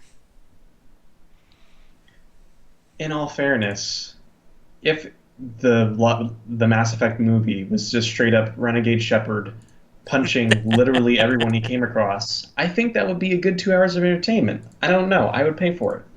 And I think I would pay for Gary Oldman playing Dark Souls over and over again, and it's getting more and more unhinged as the time goes on. But you do have there the simultaneous experience that, hey, with Gary Oldman and with this overarching story, there is something being added to this. Yeah. And so whenever I see, for example, Sonic, they said that they're making a live-action Sonic movie. Whenever... I'm not going to say that someone is going to kiss someone in live action again, but Sonic is an action-packed franchise. I'm having chest pains just thinking about it right now. I was holding my heart earlier when I brought up Katy Perry Dark Souls. It was so bad it was hurting me, and I'm the one who said it. But speaking of Sonic, when I see that they're saying, okay, we're going to do a faithful adaptation, I don't want a faithful adaptation. I want something good. So if it takes perhaps taking my beloved franchise into a direction that I hadn't anticipated, or putting it behind a perspective that I had never seen before, then that's what I want. That is what I want. That's the ideal for adaptation. And speaking about Sonic, that actually reminded me of a point, again, maybe too big to get into full detail about today, but for those of you who followed Sonic during the 90s, they did two vastly different animated series. They did one that was almost a one-to-one telling, or maybe not one-to-one, but it was more of like a comic book or comic, very happy-go-lucky take on Sonic. And then they did this like almost like a gritty reboot, like almost like Sonic Begins, taking place in Didn't these also air like only a couple of years apart from each other, or even concurrently? Yeah, it was almost like one day it was like happy-go-lucky Sonic, and then the next day, all of Sonic's friends are being killed and Robotnik's taking over. It's like, wait a minute, what the hell did I just watch? And they still got, I think, Jaleel White, I'm sure I just butchered his name there, to do the voice of Sonic for both. So it's like, hey, I'm so happy-go-lucky over here, and then it's like, oh my god, my uncle's been turned into a robot and all my friends are dead. It's like, wait, did I just, what happened here? Did I just turn on the wrong channel? But the point there is, like we were talking about earlier, when going from medium to medium like that, or I'm sorry, not even medium to medium, just like going from genre to genre, and about trying to keep like the foundation. And like this was certain cases, you said it wasn't adapting; it was more transforming it. Again, like when I think about Sonic, we don't think of a post-apocalyptic version of Sonic. Even in like the craziest third-person action adventure games we've seen, they've never gone that route. But it was Shadow the Hedgehog. Oh yes, maybe. I think that may be it there. But like, Shadow has had a sordid past. Never put anything past Sonic. You're right. But again, like it's that issue of when you're adapting, when you're going from two different genres like that. And that's one of the weird cases. It's two different genres from a video game. Like, I'm so surprised, like, that actually got made. Like, what was the decision behind taking Sonic in such a radical direction? Again, this was in the mid-90s, so long before Shadow the Hedgehog. Gosh. Actually, from what I've heard and seen, I haven't watched the series myself, but from everything I've heard about the franchise, it was essentially two different ways of approaching it. As you said, one was comic, happy-go-lucky, a retelling of the game, and one was a character-focused comedy drama about these characters getting by in the reign of Robotnik. And I actually think that the latter adaptation is pretty brilliant. From what I've heard, it's actually pretty good. And you have the added benefit of, they took Sonic And in this Mm-hmm. happy-go-lucky game, they found another message Mm-hmm. to expand upon. They found a way to adapt the medium over, one that wasn't pandering, but was instead transformative. And even if it didn't completely work, I appreciate that sort of thing. Yeah.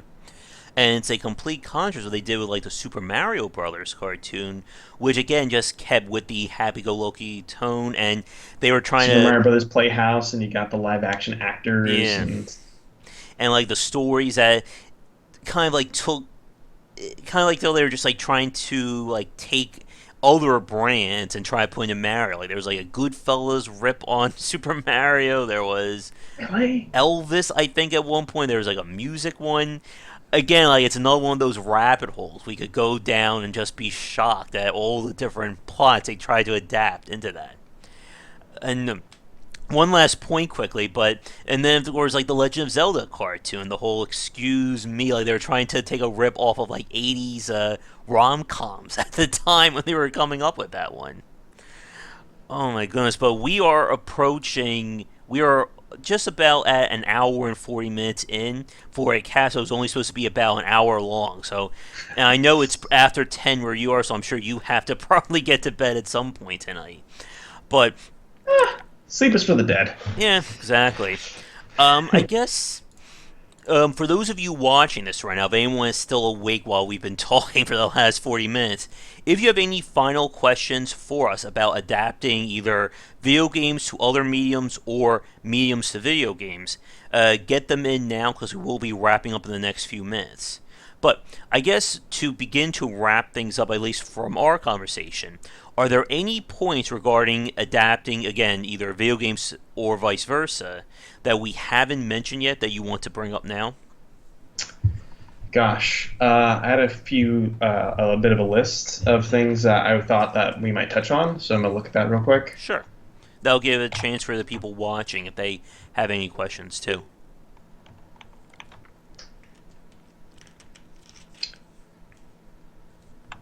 Okay, this is a good one. Mm-hmm. Um, Hello, XP Coin. I expect. Uh, when we're looking at game adaptations, and this is something I've been working on in my as a small plug, I have this accessible tabletop RPG system that I put on itch.io. It's free. It's called Ellipses RPG, and one of the things I do for it is it has it's just an accessible rule set, but I have this donationware thing called session starters, where each one is a page long, basically synopsis of a world. You Mm-hmm. can set your campaign in, and a bunch of different questions you ask yourself before you start the campaign, along with potential characters you could have in it, or etc., so that you Mm-hmm. could look at something real quick and improv a setting real quick. And the thing that particularly taught me is because it involved game design, it Mm-hmm. involved print, um, and literary work even. It was that when you're creating your stories, Mm-hmm. don't, particularly when you're adapting a story or a universe, don't look at the hero. Look at the perspectives of everyone else around them. Because if you do, you'll often find a more interesting viewpoint for your story, one that actually takes advantage of your medium. One in particular is, just as an example, I have this mission in Ellipses RPG called Vic and Drac Make a Monster. And it's Victor Frankenstein and Dracula coming together to make Frankenstein's monster, but Mm-hmm. you weren't playing as Victor Frankenstein and Victor, You're you right. weren't playing as Victor Frankenstein and Dracula. You're playing as the villagers attempting to stop them. Mm-hmm. In each setting, maybe Dark Souls, you have the shopkeepers. In Call of Duty, you have the civilians. In Mm-hmm. Wing Commander, you have the mechanics. You have the people attempting to coordinate things. You have your wingmen. Mm-hmm. In every given setting, whether it's movies or television or video games, we have what we see as main characters and we have side characters. And often those side characters, or the tales we tell in like an Elder Scrolls lore book, are Mm-hmm. more interesting than the central theme or central story or narrative of the Mm-hmm. given work. Mm-hmm. when you're looking at adapting a universe, my greatest recommendation and one thing I'd like to discuss, I'd like to get your opinion on this as well, is instead of saying, okay, not just thinking about how do you translate gameplay or how do you translate tone or how do you translate narrative, but how do you find the most interesting viewpoint for your experience, potentially not only subvert the original that you're riffing off of, but provide an experience that is wholly different than what you originally are adapting from. And that's an interesting point there, Nelson, about like as you said, when it comes to video games, and this is my goodness, this is another topic in of itself. Video games are defined for a lot of them, especially from the action side, as being power fantasies. You're not playing the janitor or the guy who's cleaning up after severed heads. You are playing the heroic barbarian warrior who's jumping into a battle of, 100 people and just killing everyone around there. But then you see games like Viscera Cleanup Detail that take advantage of Yeah. that hole in the market, Mm-hmm. and suddenly people are like, "Oh, that is a perspective Mm-hmm. that we could be experiencing, but just never have." Yeah. And it's also the challenge of trying to, as we said before, with the medium when it comes to the gameplay and how the gameplay is supposed to interact with the story. Like if you, for instance, like I'm trying to think of something completely mundane, like um, I don't know. Let's say if you are a garbage collector, like if you are in a, let's say I know, let's say you're in like the Warhammer 40K universe of death and space marines battling each other out in massive battles, and you play the guy who cleans up inside the citadels or wherever like the giant strongholds are. Like, how do you create a gameplay loop around that keeps people invested? And that's always that challenge. Like again, we said this earlier in the cast about quote unquote finding the fun. How do you make someone engage when outside the window there, space marines and orcs are shooting each other and chainsawing and blowing stuff up, and you're inside making sure that each trash can liner is in its proper basket. And that's what makes alternate viewpoints particularly potent as far as medium adaptations rather than genre ones. Yeah. Because when you're dealing with an action game, I'll be honest, playing Viscera Cleanup Detail, I did have the thought, man, what if I wish I was the one battling instead of the one cleaning up? But when you're looking at a TV series, for example, the Castlevania one, what if it was just like the skeletons that just, they're always based in one area? It's like, what about those skeletons that have to hang around and basically wait for the hero to show up? What are the lives of the various denizens of Dracula's castle when essentially there's no one to fight and they're just sort of waiting to either guard the castle or for the castle to pick up and move to the next place? That's the sort of thing you put a book in or a movie in, because not only is it a different perspective, it offers a unique opportunity to give a different experience than the central game-based one, while simultaneously offering something that expands upon how you see this universe. That expands on the universe instead of it just trying to replace what the universe is already. They were just replacing the medium. You're just taking it in a different direction. And there are two really good examples, or two examples I want to bring up. I remember from Star Trek The Next Generation, there was an episode I think called Lower Decks, where instead of following, of course, the leads, it followed the red shirts, or the quote-unquote red shirts, the people lower in the people who had no chain of command, who were just trying to make a living on the Enterprise. And I thought that was just a very interesting take on just, instead of, we're not following Picard and Riker, we're following, a guy who's just trying to become a junior, who's just like trying to he's like basically like the intern right now who's just trying to get up there in promotion. I think it was called Lower Decks. Now I'm not sure. I just looked it up, and that sounds really interesting. I've actually never seen the old Star Trek TV series, Don't worry, I won't attack you for that. My Star Trek knowledge is just like bits and pieces at best.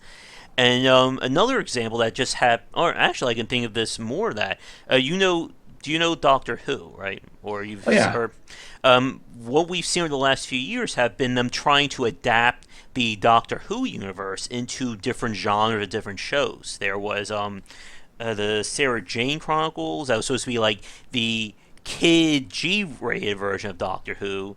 There was oh no, I forget the. Torchwood, Thank you, Torchwood, which is like the MA adults version of Doctor Who, and now they're just experimenting with something called Class, which is which like is the YA the YA tween. fiction of Yep, Doctor Who. Yeah, and that's very, and that's of course also where that challenge is, because and that's another really interesting point. As we said earlier, when it comes to video games, the video game, you have a central character, you have a hero, you have your Nathan Drakes, Laura Croft.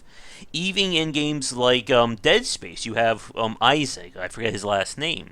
But you have these characters who kind of. Oh, here's a part one Halo, Master Chief. You have these characters who become parts of the brand. And one of the challenges, as we said, when it comes to adapting, as we said, you can shine the light on a different character or a different part of that universe. But what happens when people associate the character with that brand? And if that character isn't there, is the brand still strong enough to hold up on its own? And Doctor Who would be a really good example of that.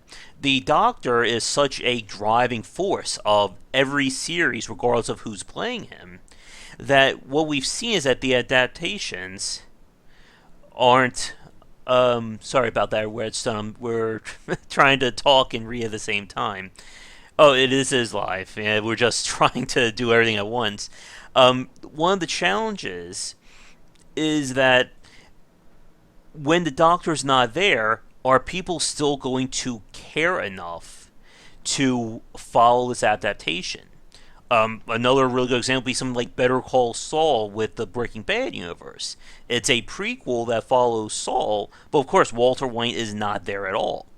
So is there, and I'm sure people are watching, but for me it just wasn't enough of a hook to get me to enjoy that. you raised a really interesting thing that I get caught up. I like weird stories. I like Mm-hmm. alternative viewpoints. I like anthologies. I think linear storytelling tends to be a little bit boring, to be honest, when it's fit on this one track, getting an end, superhero rah rah romp that you typically see in an action video game. Mm-hmm.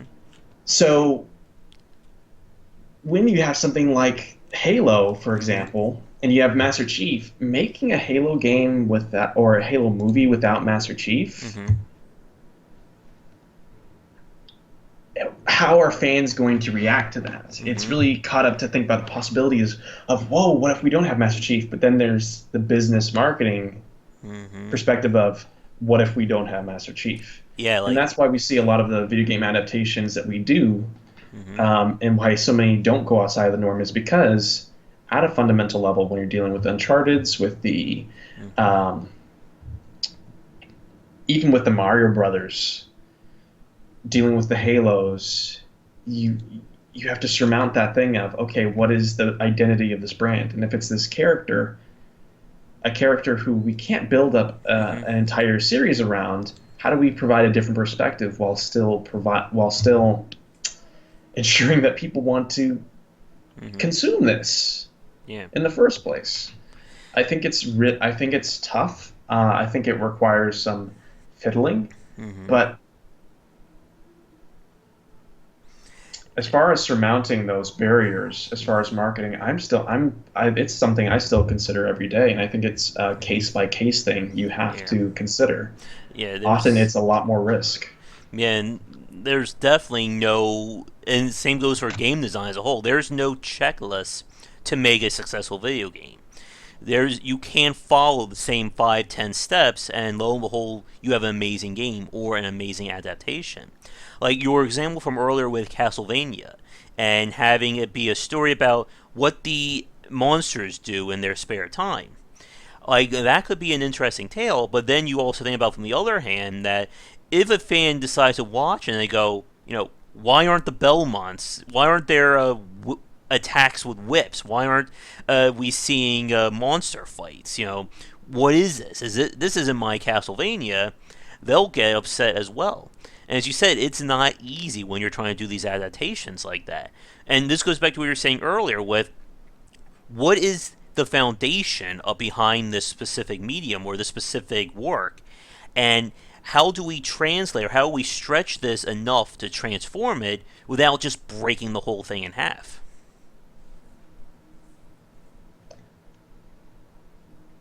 I know I it's not. think. Oh, you're saying? Oh, I was just saying. I know it's not an easy thing to answer there. I think to continue the Castlevania example, every time an adaptation like this gets announced, Mm-hmm. the creators are obviously looking at the response to these conversations, the overall discourse around the given upcoming work. Mm-hmm. I think when you look at how fans react to something that's new, often it isn't all that positive, particularly for something that has a very beloved main brand. So, keeping that in mind, it's really a statement of risk versus reward. What do you want to create? I know me as a creator, I want to make things that are atypical. Mm-hmm. I can work within more established linear things, but I always want to have that hint of weirdness to give whatever setting I work within Mm-hmm. a bit of a boost in terms of what anybody who comes into it is going to get out of it. So, with that in mind, whatever budget I'm going to get to tell those sort of stories, it's going to be lower than the people making the Belmont-esque Mm-hmm. main series adaptations. And on a level, that's okay. It's a varying series of risk, and it's a case-by-case thing. I think you put it perfectly. Mm-hmm. Adaptation is creating something new. Mm-hmm. It's just fundamentally a new act of creation each time, even if you have something to work from. So saying, okay, these are the 10 steps to adapt your game or your movie or your book doesn't work. It requires decision making. It requires a lot of research. And at the end of the day, it requires a fundamental answer to a very important question, which is, what do you want to make as a creator? Mm-hmm. And at the end of the day, if you're not making something you enjoy or at least appreciate, then your audience is going to feel it. And whether you're making the atypical monsters going around when really you want to make it about the Belmonts, or you're making this Belmont saga without any hint of weirdness or empathy or something Mm-hmm. less than the standard monster fight, then you're just going to end up making something that you aren't going to enjoy it, and the audience isn't going to either. Mm-hmm. And I said this on my previous cast, but you can certainly see the difference between something, a work, whether it's a video game, TV show, movie, whatever, when everyone is energized by it, when they want to make this, versus someone who's doing something for a cash grab. And we'll get to your question in a second, XP. Here's my last point. And again, I think we better say last point. We'll be here for another hour. But talking about trying to work, and I actually thought of a really good example of what you're saying in terms of taking a medium or taking a story and looking at it from a different point of view. And that'll be what they've been doing with Marvel's Agents of S.H.I.E.L.D., which Mm. the show has, it started out like, and this one of these has been surprising me, was just how much things have shifted from that first season. And of Because the course, first season was a bit of a doldrums. yes. And that was when they were kind of being tethered by the Marvel Cinematic Universe. And things have really grown and gone in completely different directions from what they originally were setting out to do. And this will be another case where it's in the Marvel Universe. There's mentions of Iron Man and Hulk and all that, but it's completely original characters within said universe. Like we don't, these people who exist, like they weren't. I don't think they were. I think with the exception of like someone like Maria Hill, they weren't originally in when we talk about Shield in the Marvel comics. So the Mm. show had to basically build an entirely original cast and then try to create something that's compelling enough while still fitting it into this Marvel universe when you expect to see someone like Ghost Rider or Iron Man or Doctor Doom show up at some point. I think that's one fundamental question you have to ask when you're even determining whether or not to adapt a Mm-hmm. given setting. It's, can this setting, does it have enough meat within it Yes. to stand, to have a different perspective Mm-hmm. within it, or even to have something that isn't the game or isn't the movie or the TV show? Mm-hmm. Does it have enough meat to work outside of the medium in which it's presented? And Um, and and if then it doesn't, you have to. It's either a question of saying, okay, we can't do this, or realizing that adapting this is going to be a matter of providing that new meat. And it adding is going to be an arduous process with the risk that the people who like the original might not even dig your new yeah. expansion.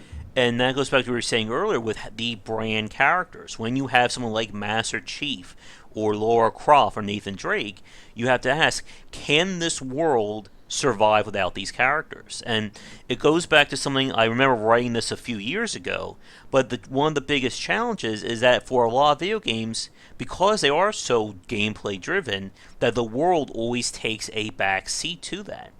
And for a lot of these games, the lore building, that's another major topic that we don't have the time to get into today, but the lore of these worlds, you can see the difference between a game where the lore is big enough that it pulls you in versus one that's just there to basically be attached to the player.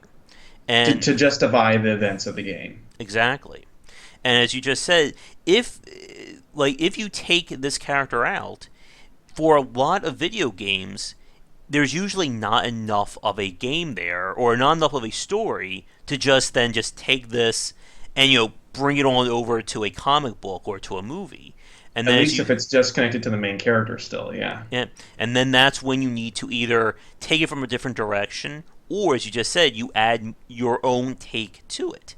Um, like when we were talking about earlier with some like popular shows that are adapted from books or comics, again, they may expand on things that the books maybe just spent like 2 lines on. They may turn that into a major part.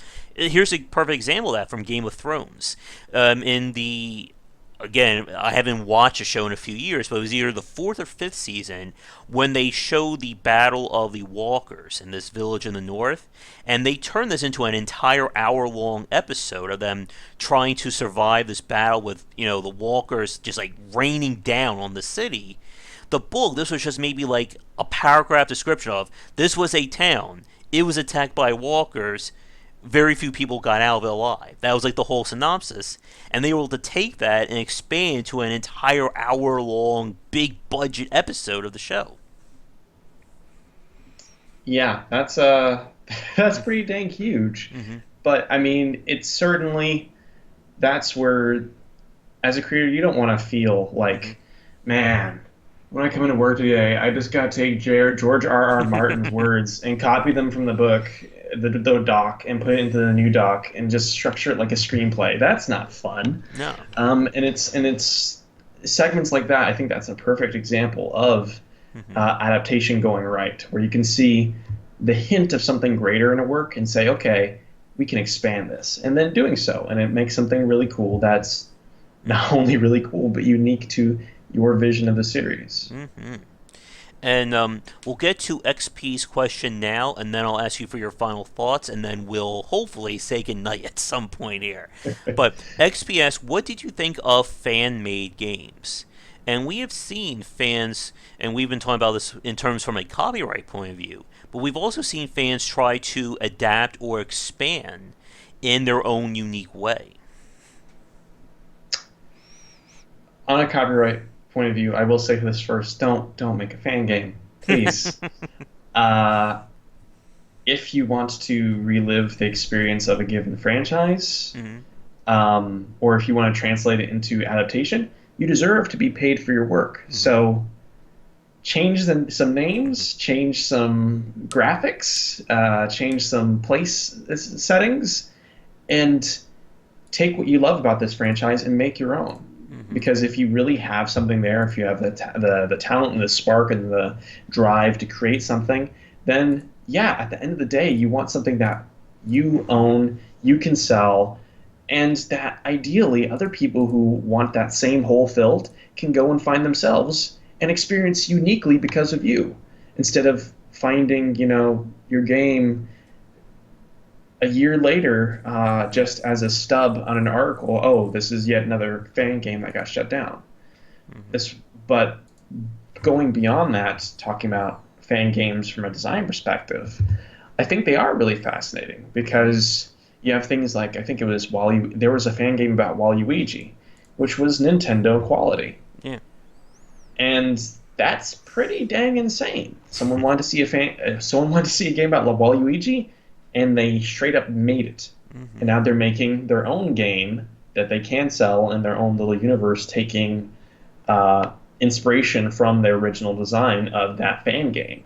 And I applaud the new direction, and I can appreciate the work that went into designing the original in the first place. Mm-hmm. Fan games, we have a Dragon Ball Z one that was just unveiled Oh yeah, recently.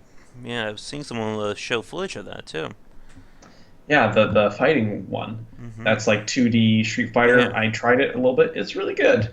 Yeah. Um, but again, these fan-made games, they do often provide these perspectives you wouldn't get anywhere else, Mm-hmm. and they can do it to a high level of quality. But once they're unveiled, they won't see the light of day for long. So Mm-hmm. don't do it. Yeah. And another really good example is something like a Bobo's Big Adventure, a Bobo's Grand Which Adventure. was a complete Yeah. transformative experience using the character. I know the guy who made that thing, and Mm-hmm. when you have something like that, holy crap, it can be something completely new and stunning. Mm-hmm. Um, but you're at the mercy of the copyright holder at any time to Yes. smash your work, and that's something that, just as a creator, even legal issues aside, terrifies me. Oh yeah. Having spent a lot of time on something and then release it and have it wiped away in a second by a document, Mm-hmm. that's a genuinely scary thing. And I think it's, Mm-hmm. for anyone attempting to make a fan game, that's don't think it's not going to be me. If you're going to do it, come in with a very Mm-hmm. clear vision of what can happen. Yeah. Definitely. And a point that you said I want to expand on about people wanting to see this game being made, and so they did it. That is definitely like when we talk about video game design as a whole. That's definitely that passion at work there. A great example of this, and again, we started talking about this as another hour, is from XCOM, the Long War mod. Now, this was made because someone said, "I want more complexity in my XCOM game. XCOM doesn't have it in its base. I'm going to go make it myself," and it worked brilliantly.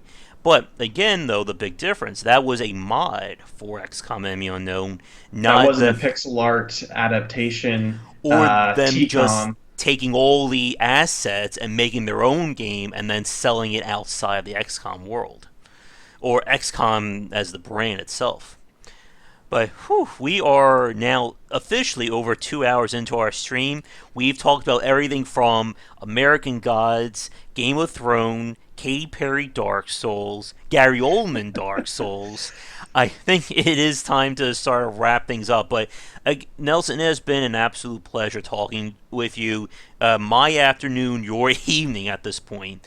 And we've been talking about doing a podcast on another topic, and yeah, definitely want to do that with you. And if you're up for more discussing things live, we can certainly have you back in the future as well.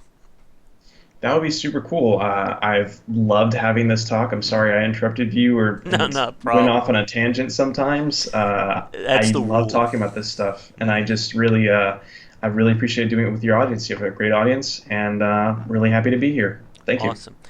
All right. So with that, my final question for you for our little chat then: do you have any final thoughts or on anything that we've talked about that you would like to say before we say goodnight? I guess final thought as far as adaptation is just a sort of a small recap. Hmm. When you're creating an adaptation, you're creating a new work. Hmm. Treat it with the gravity of a new work. Second, take the core pillars of experience and look, especially tone, and Hmm. see if the work you're doing um, can expand upon that in meaningful ways. Hmm. And if the setting doesn't hold up without the main character or in with a new perspective or a skewed look on the world, Hmm. then consider perhaps not making the adaptation at all and instead making a sequel which can communicate the ideas you want in a Hmm. new light. All right. And again, as we always say with these conversations, even we spend the last 2 hours on it, there's still much, much more that we can go into. And Yes. maybe at some point we will get to that. So, with all that said, we're going to wrap it up here. Nelson, if you wouldn't mind staying on Skype for like 20 seconds after we cut the recording or cut the stream, I just want to have a few post things to run by you. Of course. And other than that, for those of you who've managed to stay with us for the last 2 hours, thank you so much for watching. And if you are new, be sure to like and subscribe either on Twitch, YouTube, whatever. Do you have any websites, Twitter, anything like that you would like to plug before we say goodnight? Oh, of course. Xalavier Xalavier makes words. That's where you can find my games, including my new accessible tabletop framework. You can follow me at Rit Nelson on Twitter, at WRIT Nelson. And I'm making a novella called Tel Virgo. It's Mm-hmm. coming out sometime this summer, and it will be free for people with Amazon Prime. So definitely look out for that and more work on the development front. Oh, And once again, thank you so much for having me here. Loved it. cool. Nice. If you wouldn't mind, I know you're still on the Twitch stream. You can type in your website link on there just so that if people weren't able to hear the spelling, that way it will be on the Twitch so they can see that. Let me make sure we set it up. Yep. So while you're doing that, so thank you so much for everyone for watching. I'm just gonna wait for you to finish typing there. I know I have a loud keyboard too, so I have to refrain. Just all the links. All right. So for those of you watching, there it is down there in the Twitch stream if you need to copy paste it, or if you're watching this live and want to check it out. But as I was saying, thank you so much for watching, whether you're enjoying this live or on YouTube. If you came in late on the Twitch side, this will be uploaded to YouTube probably, by next week. And of course, there'll be links and all that. If you are enjoying this live right now, there will still be a regular stream probably of gameplay on my Twitch channel, most likely later tonight, and of course the other videos I have planned. But for those of you who've been enjoying it, once again, thank you so much. If you're watching this on YouTube and would like to get on the fun, be sure to follow me on Twitch. That's, of course, twitch.tv/GWBicer. There are links everywhere on the site and channel for it. But we are going to end things here. So once again, Nelson, thank you so much for coming on. And yeah, hopefully we can do this again real soon because it has certainly been an amazing afternoon. Absolutely. All right. So with that said, once again, have a great rest of the day, and be sure to tune in later for my gameplay and daily for more discussions on game design here and on Game Wisdom, where we examine the art and science of games. So have a great night. Pine Groves, when will be the next podcast? I do post weekly podcasts over on Game Wisdom. We have a backlog, but we'll probably be talking about this in the next minute off stream about setting something up. So again, have a great rest of the day, and we will see you all next time. And I'll talk to you later on my regular stream. Until then, Bye. bye bye.